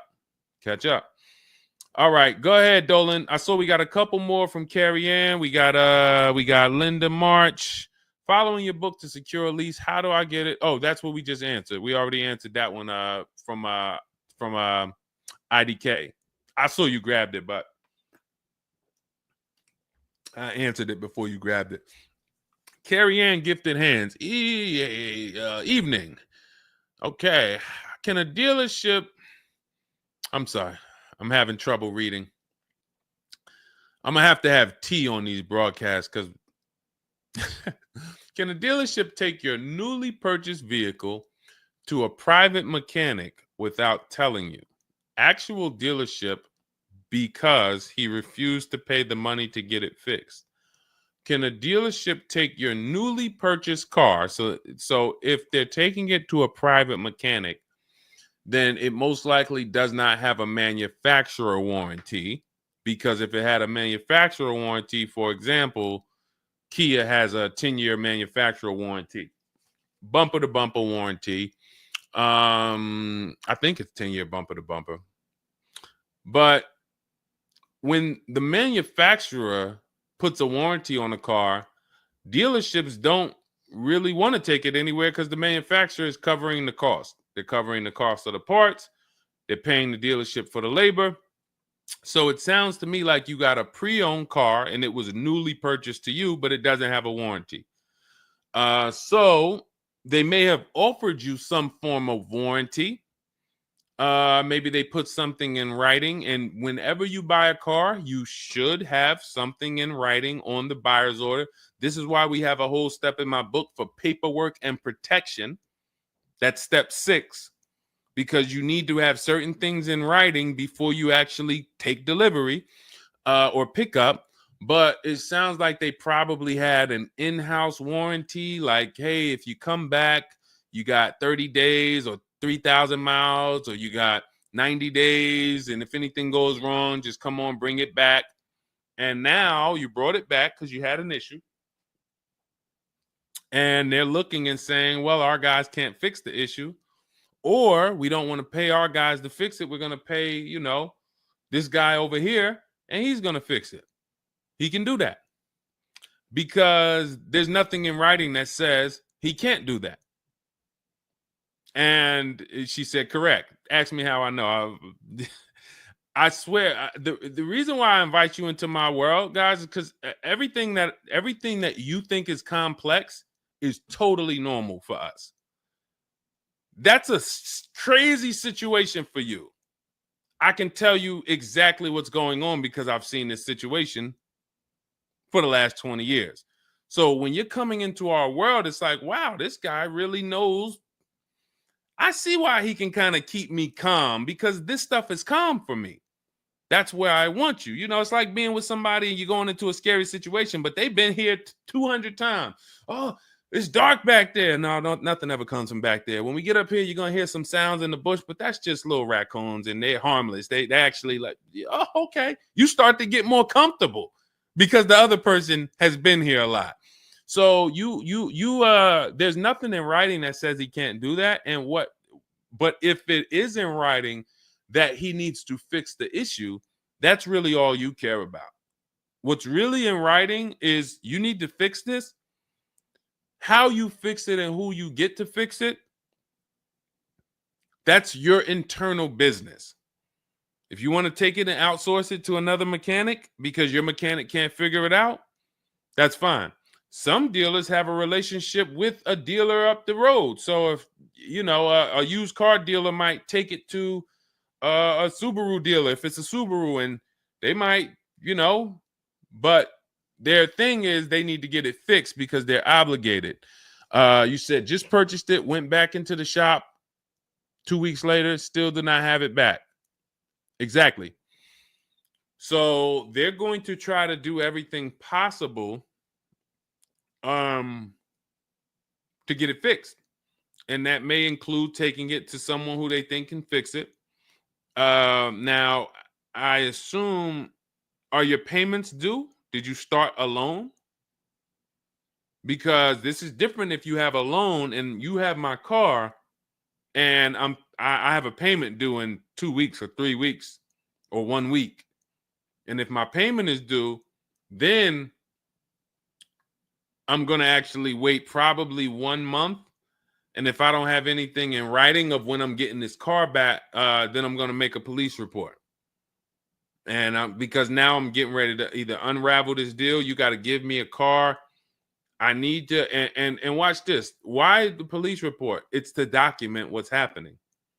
First of all, people don't like to see police pull up to their, it's leased. It's a brand new car.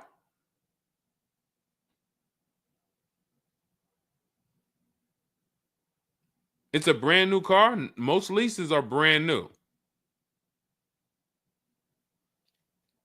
In which case, a private mechanic shouldn't be working on a brand new. No, it's used. That's another reason we don't lease used cars. That's uncommon. See, that's what I was saying. Leasing used cars is very uncommon. No competition, warranty issues. This is why it's not a mainstream thing. And this is why it's not something that I recommend. But I don't say it's not possible. Because when people say, oh, Deshone, could you lease a used car? I'm not going to say, no, you can't. But what I'm going to say is we don't. Now, you have is there a warranty in writing? Did they write something on, because now you pretty much have a payment on a car that's used. That what is the warranty? What did they put in writing that they would cover if something went wrong? They had to put something in writing because they're covering it now. You know, or they have to fill some form of obligation. You paid 2 payments, but what warranty did they give you? Was it a certified car? Because that would give you a year warranty from the manufacturer. But again, I don't think you have a manufacturer warranty. In fact, I almost know you don't, because they wouldn't be taking it to a private mechanic if it had a manufacturer warranty. Originally 32,000, at the end 62,000 through. Originally 32,000, at the end 60,000 through Exeter. Yes. Well, I mean, originally 32,000. I don't know what you mean by that. Is that your mileage? I need to know.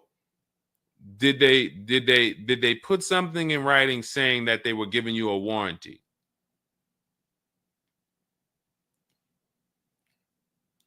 We'll try to work through this, because it's no different than if you bought a car from them.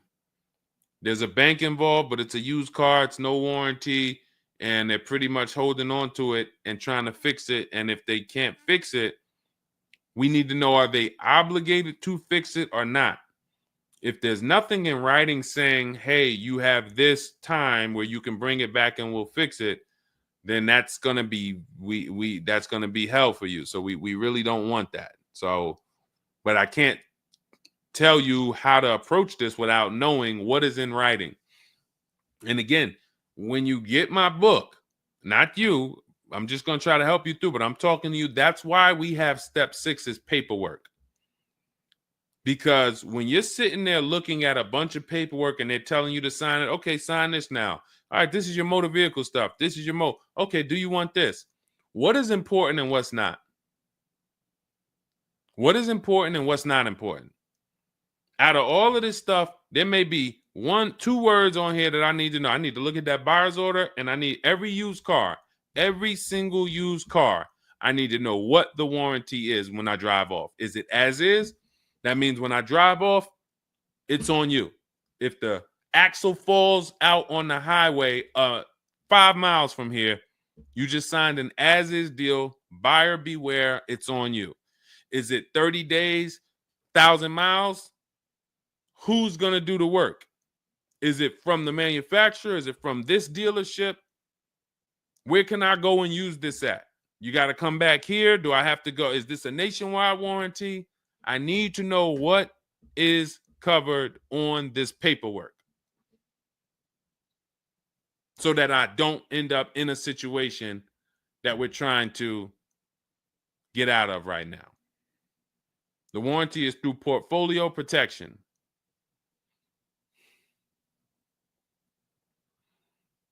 So it's a warranty. May not be a good one, but it's a warranty. So if there's a warranty, that means they're obligated to fix it. And if they're taking too long to fix it,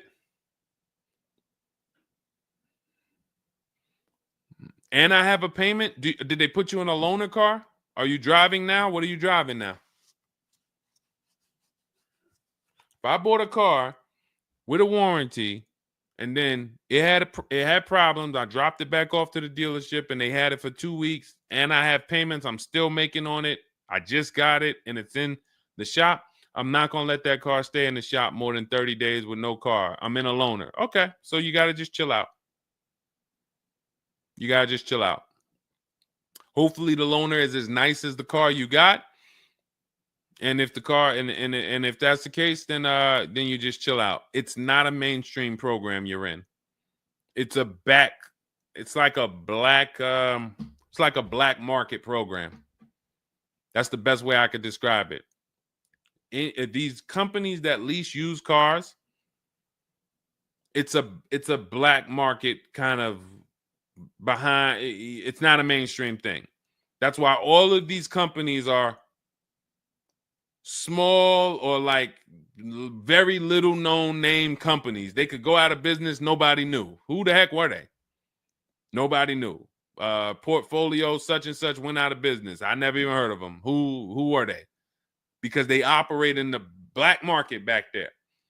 So the general manager refused to pay the $4,300 for the corrosion on an important part. Again,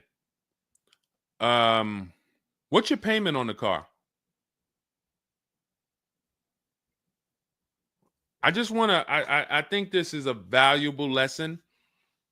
They've had my van since from June 19th. Oh, they've had the van for that long? And you've been in the loaner?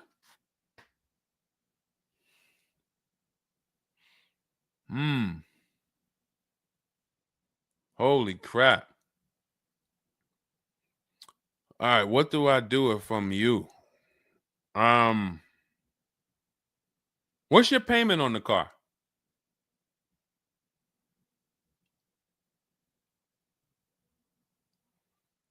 Company had your car for months. You leased it, dropped it off because it was having problems. They've had it for months and can't fix it. And you're paying $775 a month. What kind of vehicle is this? What kind of vehicle is this that we're paying $775 a month for?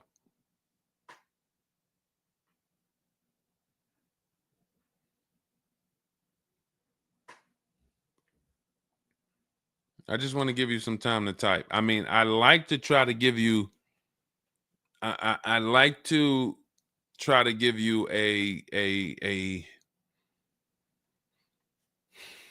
like, what would I do in this situation?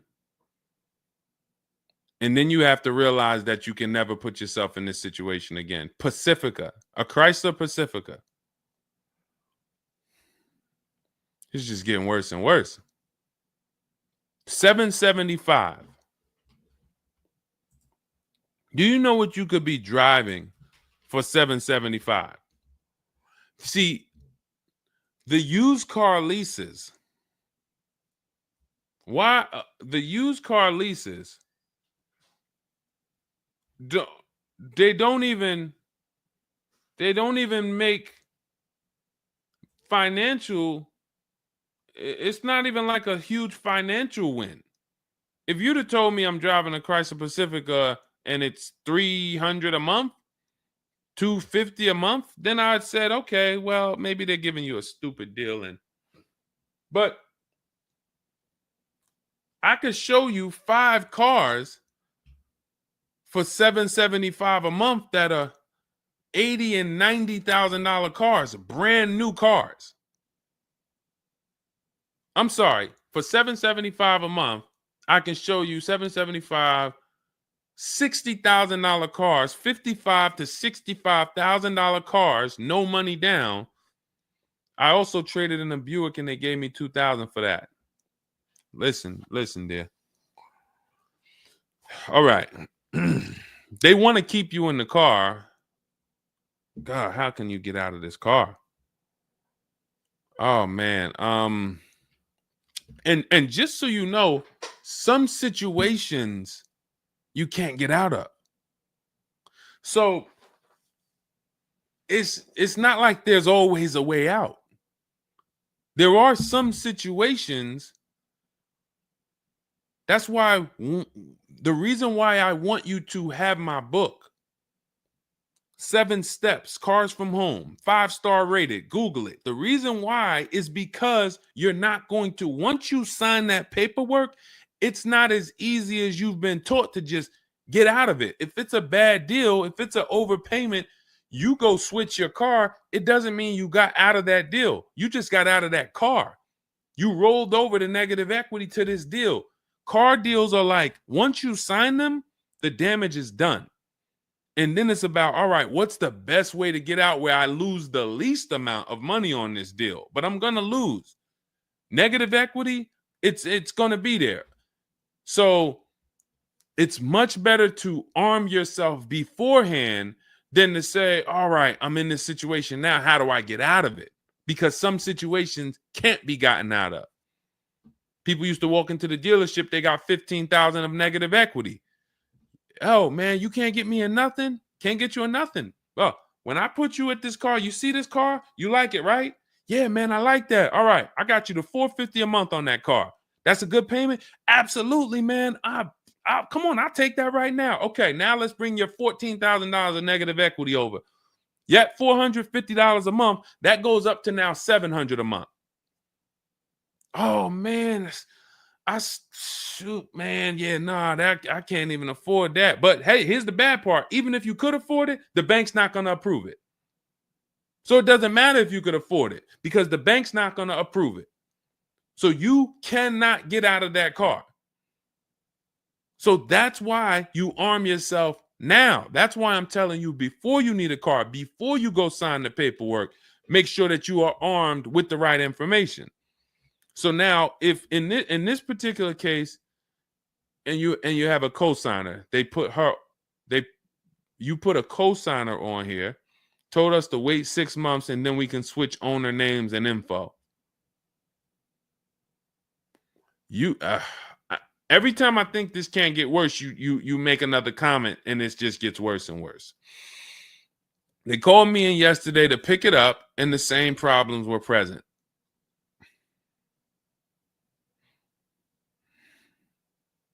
Good Lord. I'm almost stumped. Okay. All right. All right. You need to find out how many miles are on this car? How many miles are on this car? This is not a good situation. So that's why it's harder. And what I'm about to tell you, it might not even work. You may just be stuck in it. I'm trying to see if we can slice it any way possible to give you some form of solution. But if they keep giving you the car back, same issues, 60,000 miles on the car. Okay, so what I would do is you call and get the payoff. It's gonna be low. I mean, it's gonna be high. Call and get the payoff because your payment $775. I'm trying to see if you can sell your way out of it. Can you do a lemon law on a used car?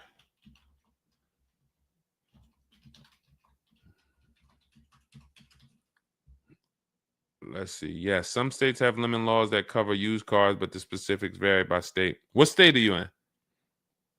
If they can't fix the same issue, but it's an aftermarket warranty.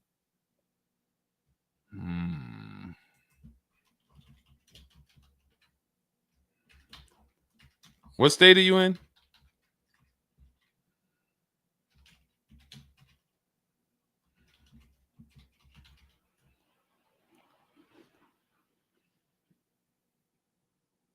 Maryland.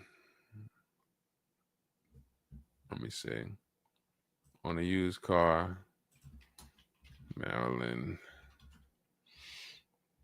In Maryland, the lemon law primarily focuses on new cars or lease cars.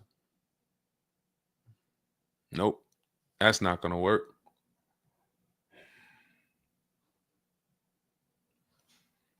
Jeez. I'm gonna be real with you. You could shoot me an email. I don't know if you can get out of this. You know, a contract is binding. You signed a contract. And let me tell you this. I don't know if you can get out of this without losing. You could just stop paying the car, have a repo on your credit. A lot of people will do that. I'm going to drop this car off, take your car back, voluntary repo, credits tore up. Not a good solution. It's going to cripple you from moving forward with cars. It's going to make it hard for you to get your next car. And then when you get a car, it's going to make that deal is going to be bad. Geez, how long is the lease? So this is just for those of you who are just joining us. We have this young lady got she leased a used car. Don't do this. And again, I'd like you to email me. Maybe I'll think of something that will come up as a solution. But you know, I trust you're gonna learn from this. It sucks. It's a horrible situation, and it's evidence of how bad certain bad structures can be. Because and again, I know some of you who've joined me for a long time, you may be used to, well, Deshone has a solution for everything. Not everything. There's times where you are too buried, and the only thing that will heal the wounds is time. That's the only thing. The deal is done. You have to pay down the deal. And then in a year, 2 years, you might be able you might be able to make a move, but you have to suck it up, bite the bullet, and we might be able to lean on them to get the car fixed. 78 payments. How? You said you leased it. This is a loan then. This isn't a lease then. 78 payments. You're in an 80-month loan on a Chrysler Pacifica paying $775 a month. It's not a lease, that's a loan, and it's 8 years that it's 7 years. 7-year loan.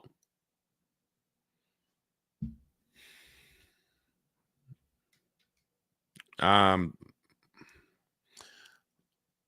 mean, this is why I do what I do. You know, like, I don't want you thinking, okay, maybe you don't sign, maybe you don't make a mistake that is this serious, but this is cars. When I'm breaking down these big numbers and I'm throwing out these big numbers, oh, this is a $4,000 mistake. Oh, if you don't do this, yep, you're looking at about $4,000 or $5,000 you're gonna leave on the table. You take a loan that's too long, yep, you're gonna overpay by probably about $4,000 or $5,000. That might sound like nothing to you, but how I'm telling you based on me being in dealerships and seeing situations where I'm like, you made a lot of mistakes. You combined all the mistakes and you made them. So I'm just Jesus. So you're in an 80-month loan, not a lease, and you have $775 a month to pay. You are. So that means that loan, just to give you an idea of how much you've paid, you've been charged for this car. It's $775 a month times 80 is $62,000. So we're paying $62,000 over 8 years, over almost 8 years, or almost 7 years. Wait, 80 months, not 84. So yeah, almost 7 years for a Chrysler Pacifica. So we can't trade out of it. We can't sell our way out of it. That car is probably worth $20,000 at best. 2021 Chrysler Pacifica, 60,000 miles on it. That car is probably worth $20,000. But they charge you're gonna end up paying $60,000 for it. Jesus.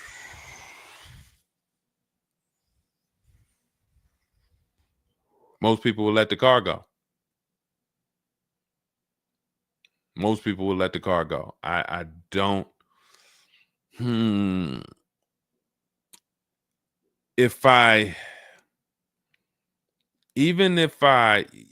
you run your negative equity, that is exactly what it's saying. 62,000.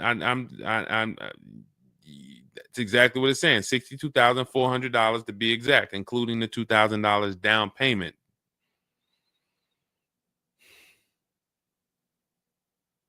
What's the name of this company that you did business with? My friend will not let that fly.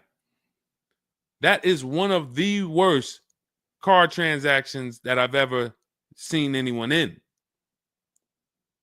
And your friend is on the deal with you as a co-signer. This is level 10 out of 10 bad. Rich Morton Mazda. Do you know what your credit score was roundabout when you made this deal? Rich Morton Mazda in Maryland. Everyone remember that name. Rich Morton Mazda in Maryland. Stay away from them. This is one of the worst deals I've ever seen. She is the main person they told me I could not sign the papers.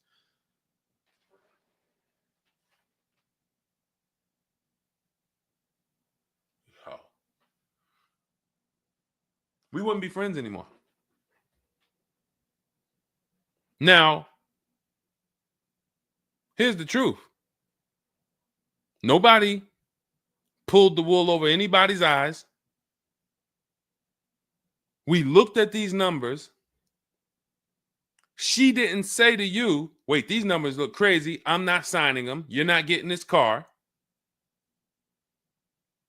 Both of you went in there and signed these deals. So let's I'm not even going to say she's the friend, but nobody's going to say, well, y'all tied me up and held a gun to my head and made me sign those numbers, and y'all didn't even read those numbers to me. So, but, jeez,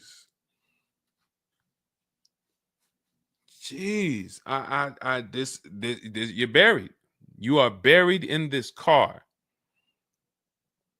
The only way, and what's crazy is, even if you voluntarily let it go, you ruin your friend's credit. Because she's the one who signed for the car. Bad, everything bad. I wish there was a silver lining that I could think of. What I would do is I would find, you need to find out how upside down you are. You need to go on CarMax, write down these 6 sites, write down these 6 websites. You need to go on CarMax, Driveway, Kelly's Blue Book, Cash Offer, Auto Nation, Carvana, Car Gurus, Cash Offer.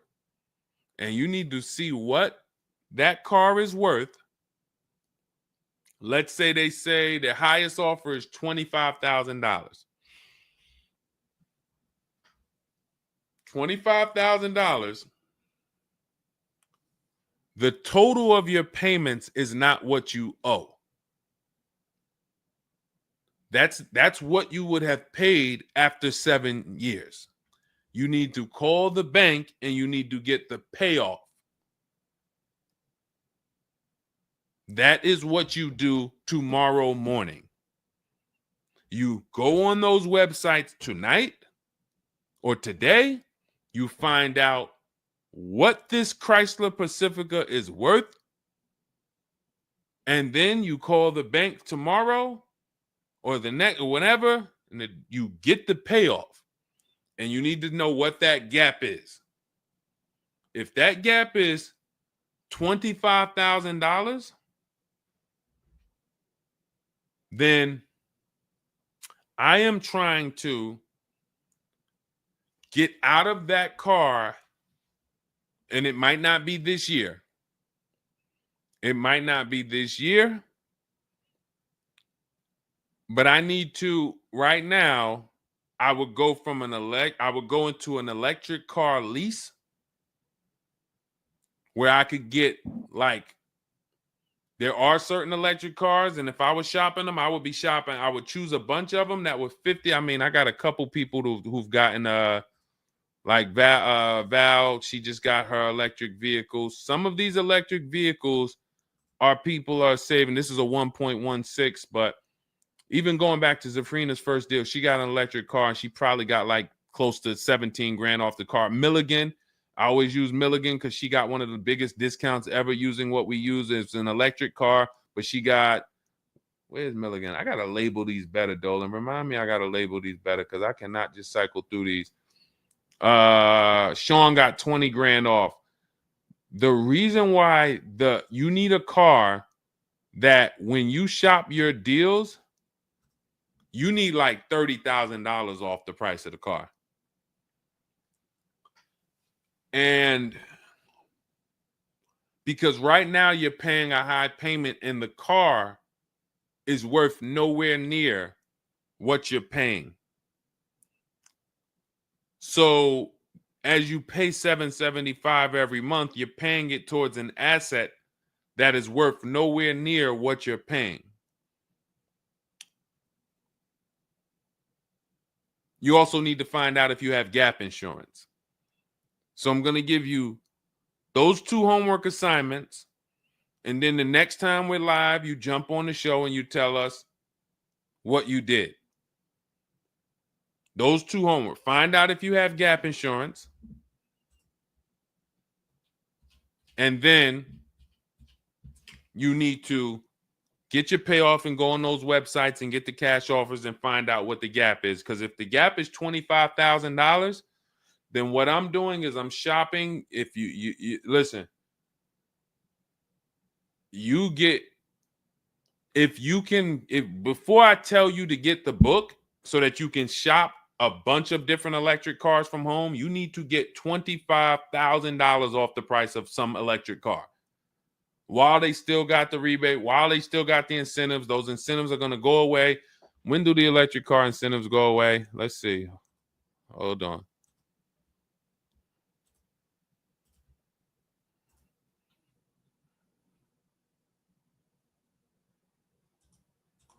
Hold on.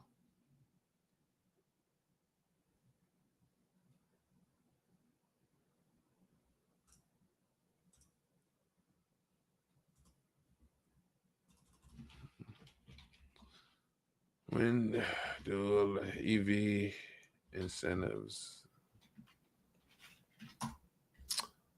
I'm going to tell you, you're probably going to see, we're not talking about tax credits. You're probably going to see huge electric vehicle incentives for the extended future because they're still building them and not many people want them right now.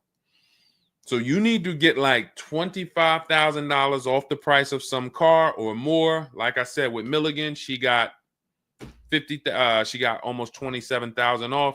And then you would roll that over into a new car and you would lease it. And your payment's going to be high, but you're going to be. So if you lease a car and you end up with after you knock off that 25, 30, $30,000, and I would be just shopping multiple electric vehicle leases using our system. Again, at this point, you're either going to listen to me or you're not. So, I mean, I'm just going to assume you are. And you would just run multiple electric cars through our 25-to-5 system and see, all right, how much could I get off that one? Oh, they're saving me 15 grand. Nah, that's not enough. All right, let me go pick this Kia SUV. All right, how much can I get off that? Oh, 17 grand. Nope, nah, that's not enough. Oh, let me pick this one. Oh, they're giving me 22 off. All right, that's better. Let me see if I switch this car over to that, how much they would give me. And you're trying to get out of that car, but you cannot bring all of that negative equity over unless you already knock down this new car by $20,000 or $25,000 because the bank is not going to approve it. So you need something that you can save that kind of money off of and then come over to a lease and then, all right, forget about lowering your payment right now. You could lower your payment right now. You need to get out of that car into a better car for the same payment or similar payment. You're not lowering your payment. Only way you're going to lower your payment is to get rid of the car, ruin your friend's credit. But once you do that exercise, let me know where the gap is. Next time you see me live, jump on. Hey, Deshone, I did it. the gap is like $22,000 or the gap is $30,000. If the gap's 30, then we got to see what we do there. But the long-term plan is I need to get out of this and I need to get into an electric vehicle that I can lease for 3 years so that I can bury all that negative equity into this car. And what it's going to be is it'll be like, all right, I'll knock 25 grand off the price. Normally my payment would be stupid low, like $250 a month, because I just knocked 25 grand off this, but I'm actually just putting the 25 grand from this Pacifica back on there. So it's still going to be around 700-800, but I'm driving a brand new car. And then once my 3-year lease is up, I can actually be done with this versus being in this for 78 more months. All right. So next time I'm live, jump on and, tell me you did the homework and we can see if we can actually, try to get you to some form or fashion of some type of end. Yeah, I'm not a fan of the electric car. Can't help you. Can't help you. I appreciate you being on here, but you should have not been a fan of this. How are we in a 2020? This is the part where we have to realize you have your friend tied to this car. And I'm telling you what you may be able to do to get her out of this situation and get out of this Chrysler Pacifica. That is a car that is worth $20,000 that you have a loan on of $55,000+. And you're like, I don't like this electric car. I'm not a fan of it. I'm telling you, there's tons of them out there. We should not even have our friend on this deal. So be a quality friend.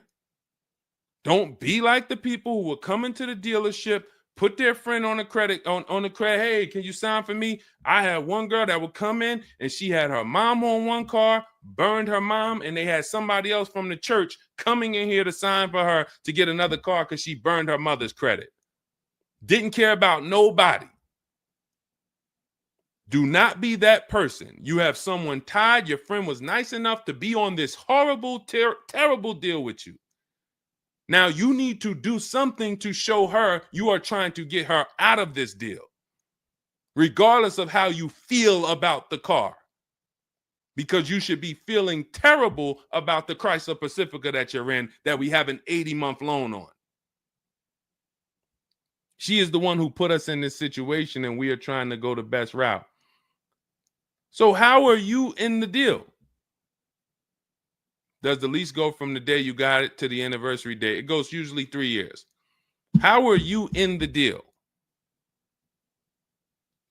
When you're saying your friend is the one that put you in the situation,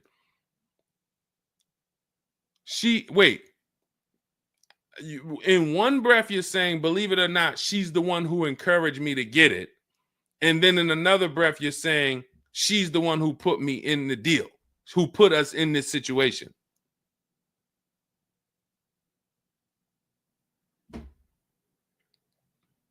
I don't care who put you in the situation. It's a horrible situation. So if you want, that is the only solution, and it may not even work. So let me just be clear. Lots of people on the show that seem to be very interested in your story. This is a very interesting story. There's not many times I had to jump on this show and hear something where I'm like, you're probably not going to end up with another car. You're probably going to be stuck in that car for at least 3 years, paying down the balance because you owe too much on it. And maybe you can lean on them to fix it, but there's no lemon law, so it's not like you can actually put it through a lemon law. So you might just be giving it back to them to fix, giving it back to them to fix. But you're in the loaner and your friend's on the paperwork. So that tells me the car was for you. It wasn't for your friend. So your friend signed for the car knowingly, may have encouraged you to get the car. Yeah, girl, I'll do it. Listen, I want to see you win. Look. Maybe didn't know what she was signing, didn't understand. All right, you're $775 a month. Can you afford that? Okay, yeah, I could afford that. Okay, perfect. All right, I'm going to sign for it. Didn't realize maybe it was for 7 years and didn't realize that, oh, shoot, You're going to be paying 60 grand for this car and didn't know, oh, this car is going to be in the shop, but it's your car because you're the one in the loaner. It's not her car. She's not in a loaner. So there's only one potential solution where you could even think about getting out of this car, because no one can get you out of a car that you're $30,000 buried in. There's no bank. You could have a 900 credit score, never missed a payment in your life. No bank is going to approve taking $30,000 from this Chrysler and putting it onto whatever new car you decide you want. You need to get a huge discount off of some car. There's no car that's going to give you $30,000 off or $25,000 off except an electric vehicle. So if I'm telling you something that may not even work, but it's your only route, that's all you got. You want to come up with something else, repo the car, ruin your friend's credit, I got nothing to do with that. My only job is to try to provide and advise a solution to when people tell me, this is my situation, this is my goal. Normally people have 2 or 3 options. You have half an option. Like, you ever play spades? 1 and a possible, 3 and a possible. You have none and a possible. The possible might not walk. But I'm telling you, do this exercise, and then we can see if that possible will walk. If it doesn't, you got no books. You stay in the car, and that's your only option. It's a bad situation. One of the worst I've ever seen. And I'm not saying that to beat you up. I'm saying that so you realize the severity of the transaction.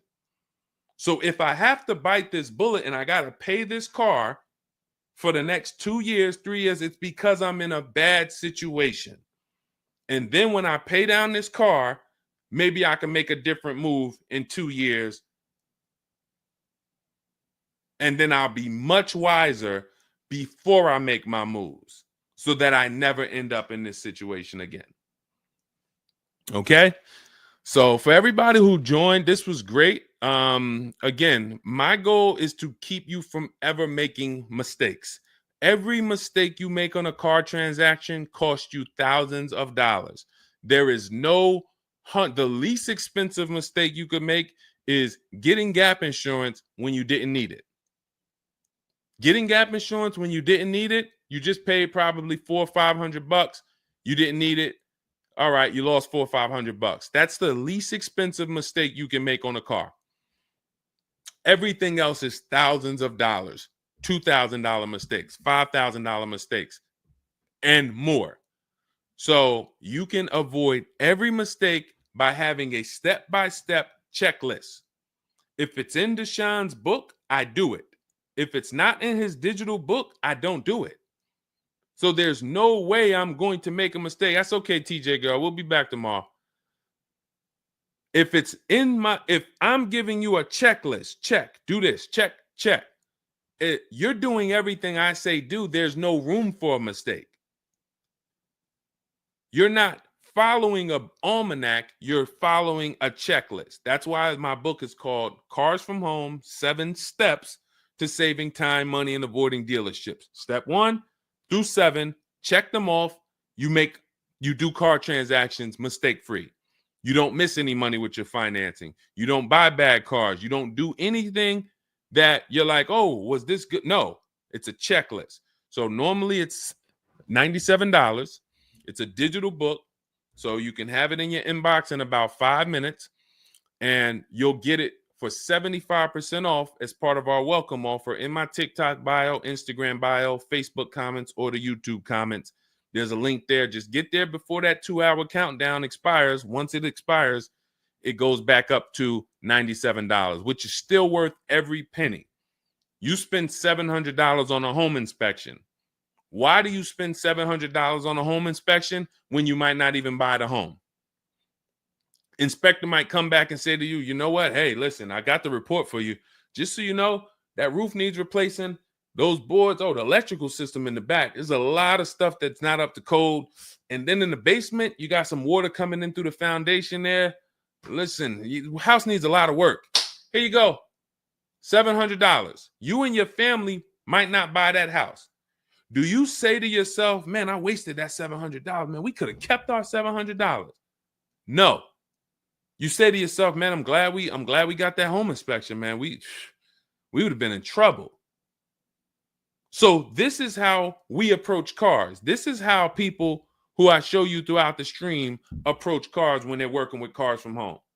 They're like, I want to make sure that if I can spend $24 and get Deshone's book, and that is my form of a home inspection, that's me guaranteeing I don't make a bad move, then I'm going to go spend that. And if I miss the $24 price and it's $97, then I'm going to go spend that to make sure I don't go out here and make a $5,000 bad decision.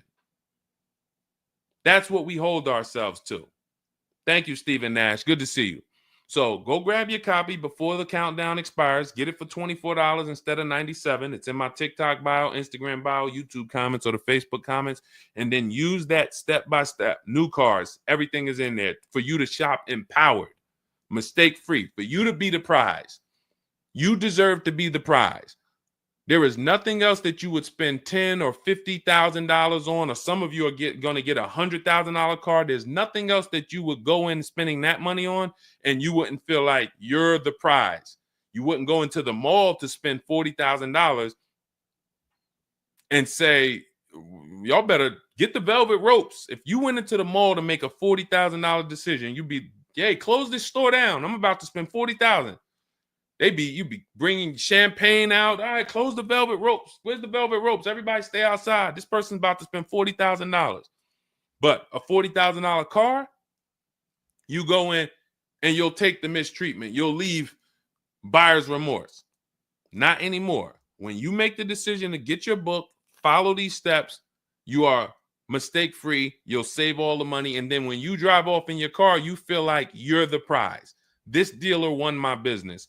That credit union, that bank won my loan.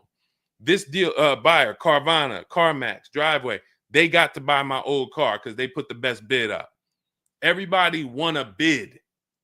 And that's how I know I won, because everybody competed for my business. I didn't beg none of you for anything. That's how we do. So go get your book. And if you want to get started and you're like, Deshone, you know what? Is there anything I can get started for free? Because I'm just getting to know you. I don't really know you yet. Now I want to see, then go grab my free cheat sheets. Dolan will put a link in the comments for you guys. It's Deshone's cheat sheets. It's also in my TikTok bio, my Instagram bio. And you can see what we give to people who want free advice to get you started. But if you're like, no, give me the blueprint. Give me the bang, bang, step-by-step, start to finish. That's my digital book. Go get it. And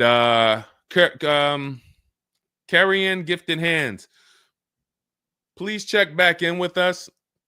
Let me know when you do that exercise how big that gap is between what the Pacifica is worth and what the cash offers will buy, what will pay for it.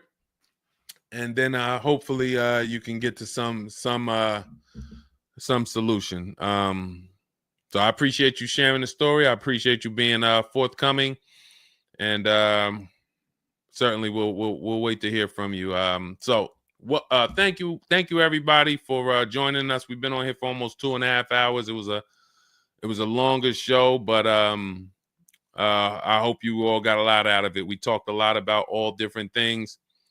Yeah, that's Denzel on the bookshelf. Absolutely. I got a lot of people on the bookshelf. I got Lucille Ball on the bookshelf. I got Miss Harriet Tubman on the bookshelf. Mr. Marcus Garvey. Who knows who that is?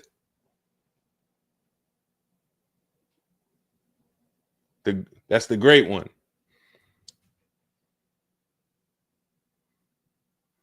Yeah, I know what it is. I only have the greats around me. Alexis Chu, you don't know who that was? Who could tell Alexis who that last person was? Man, you better get up on the honeymooners. Yep, that was, yes, TJ girl. Yep, Jackie Gleason. Yep, that is right. The great one. So yeah. So yes, so it was a pleasure. We'll be back. We'll be back for another show. When you see us, jump on, get your questions answered. For those of you who have my book, I want to thank you. Shout out to I saw a couple people say they grabbed their book and they were using they were ready to use it. I would get the paperwork through email, never received it. I need your help. I bought 2 brand new cars. I was told I would get the paperwork by email, never received it. So call the dealership. Call it. You bought 2 brand new cars. You said you would get the paperwork by email. You never received it. Call the dealership and, hey, where's my paperwork? Ask for the finance manager. Where's my paperwork? That's what you do. All right. So, all right. I'll let everybody go. I'm tired. I can't even get myself together. This is, I'm going to jump off and we'll be back. We'll be back for another show. Make sure you get your book in my TikTok bio, Instagram bio, the comments, or the Facebook comments or the YouTube comments. And I'll see y'all on another show. All right. God bless you.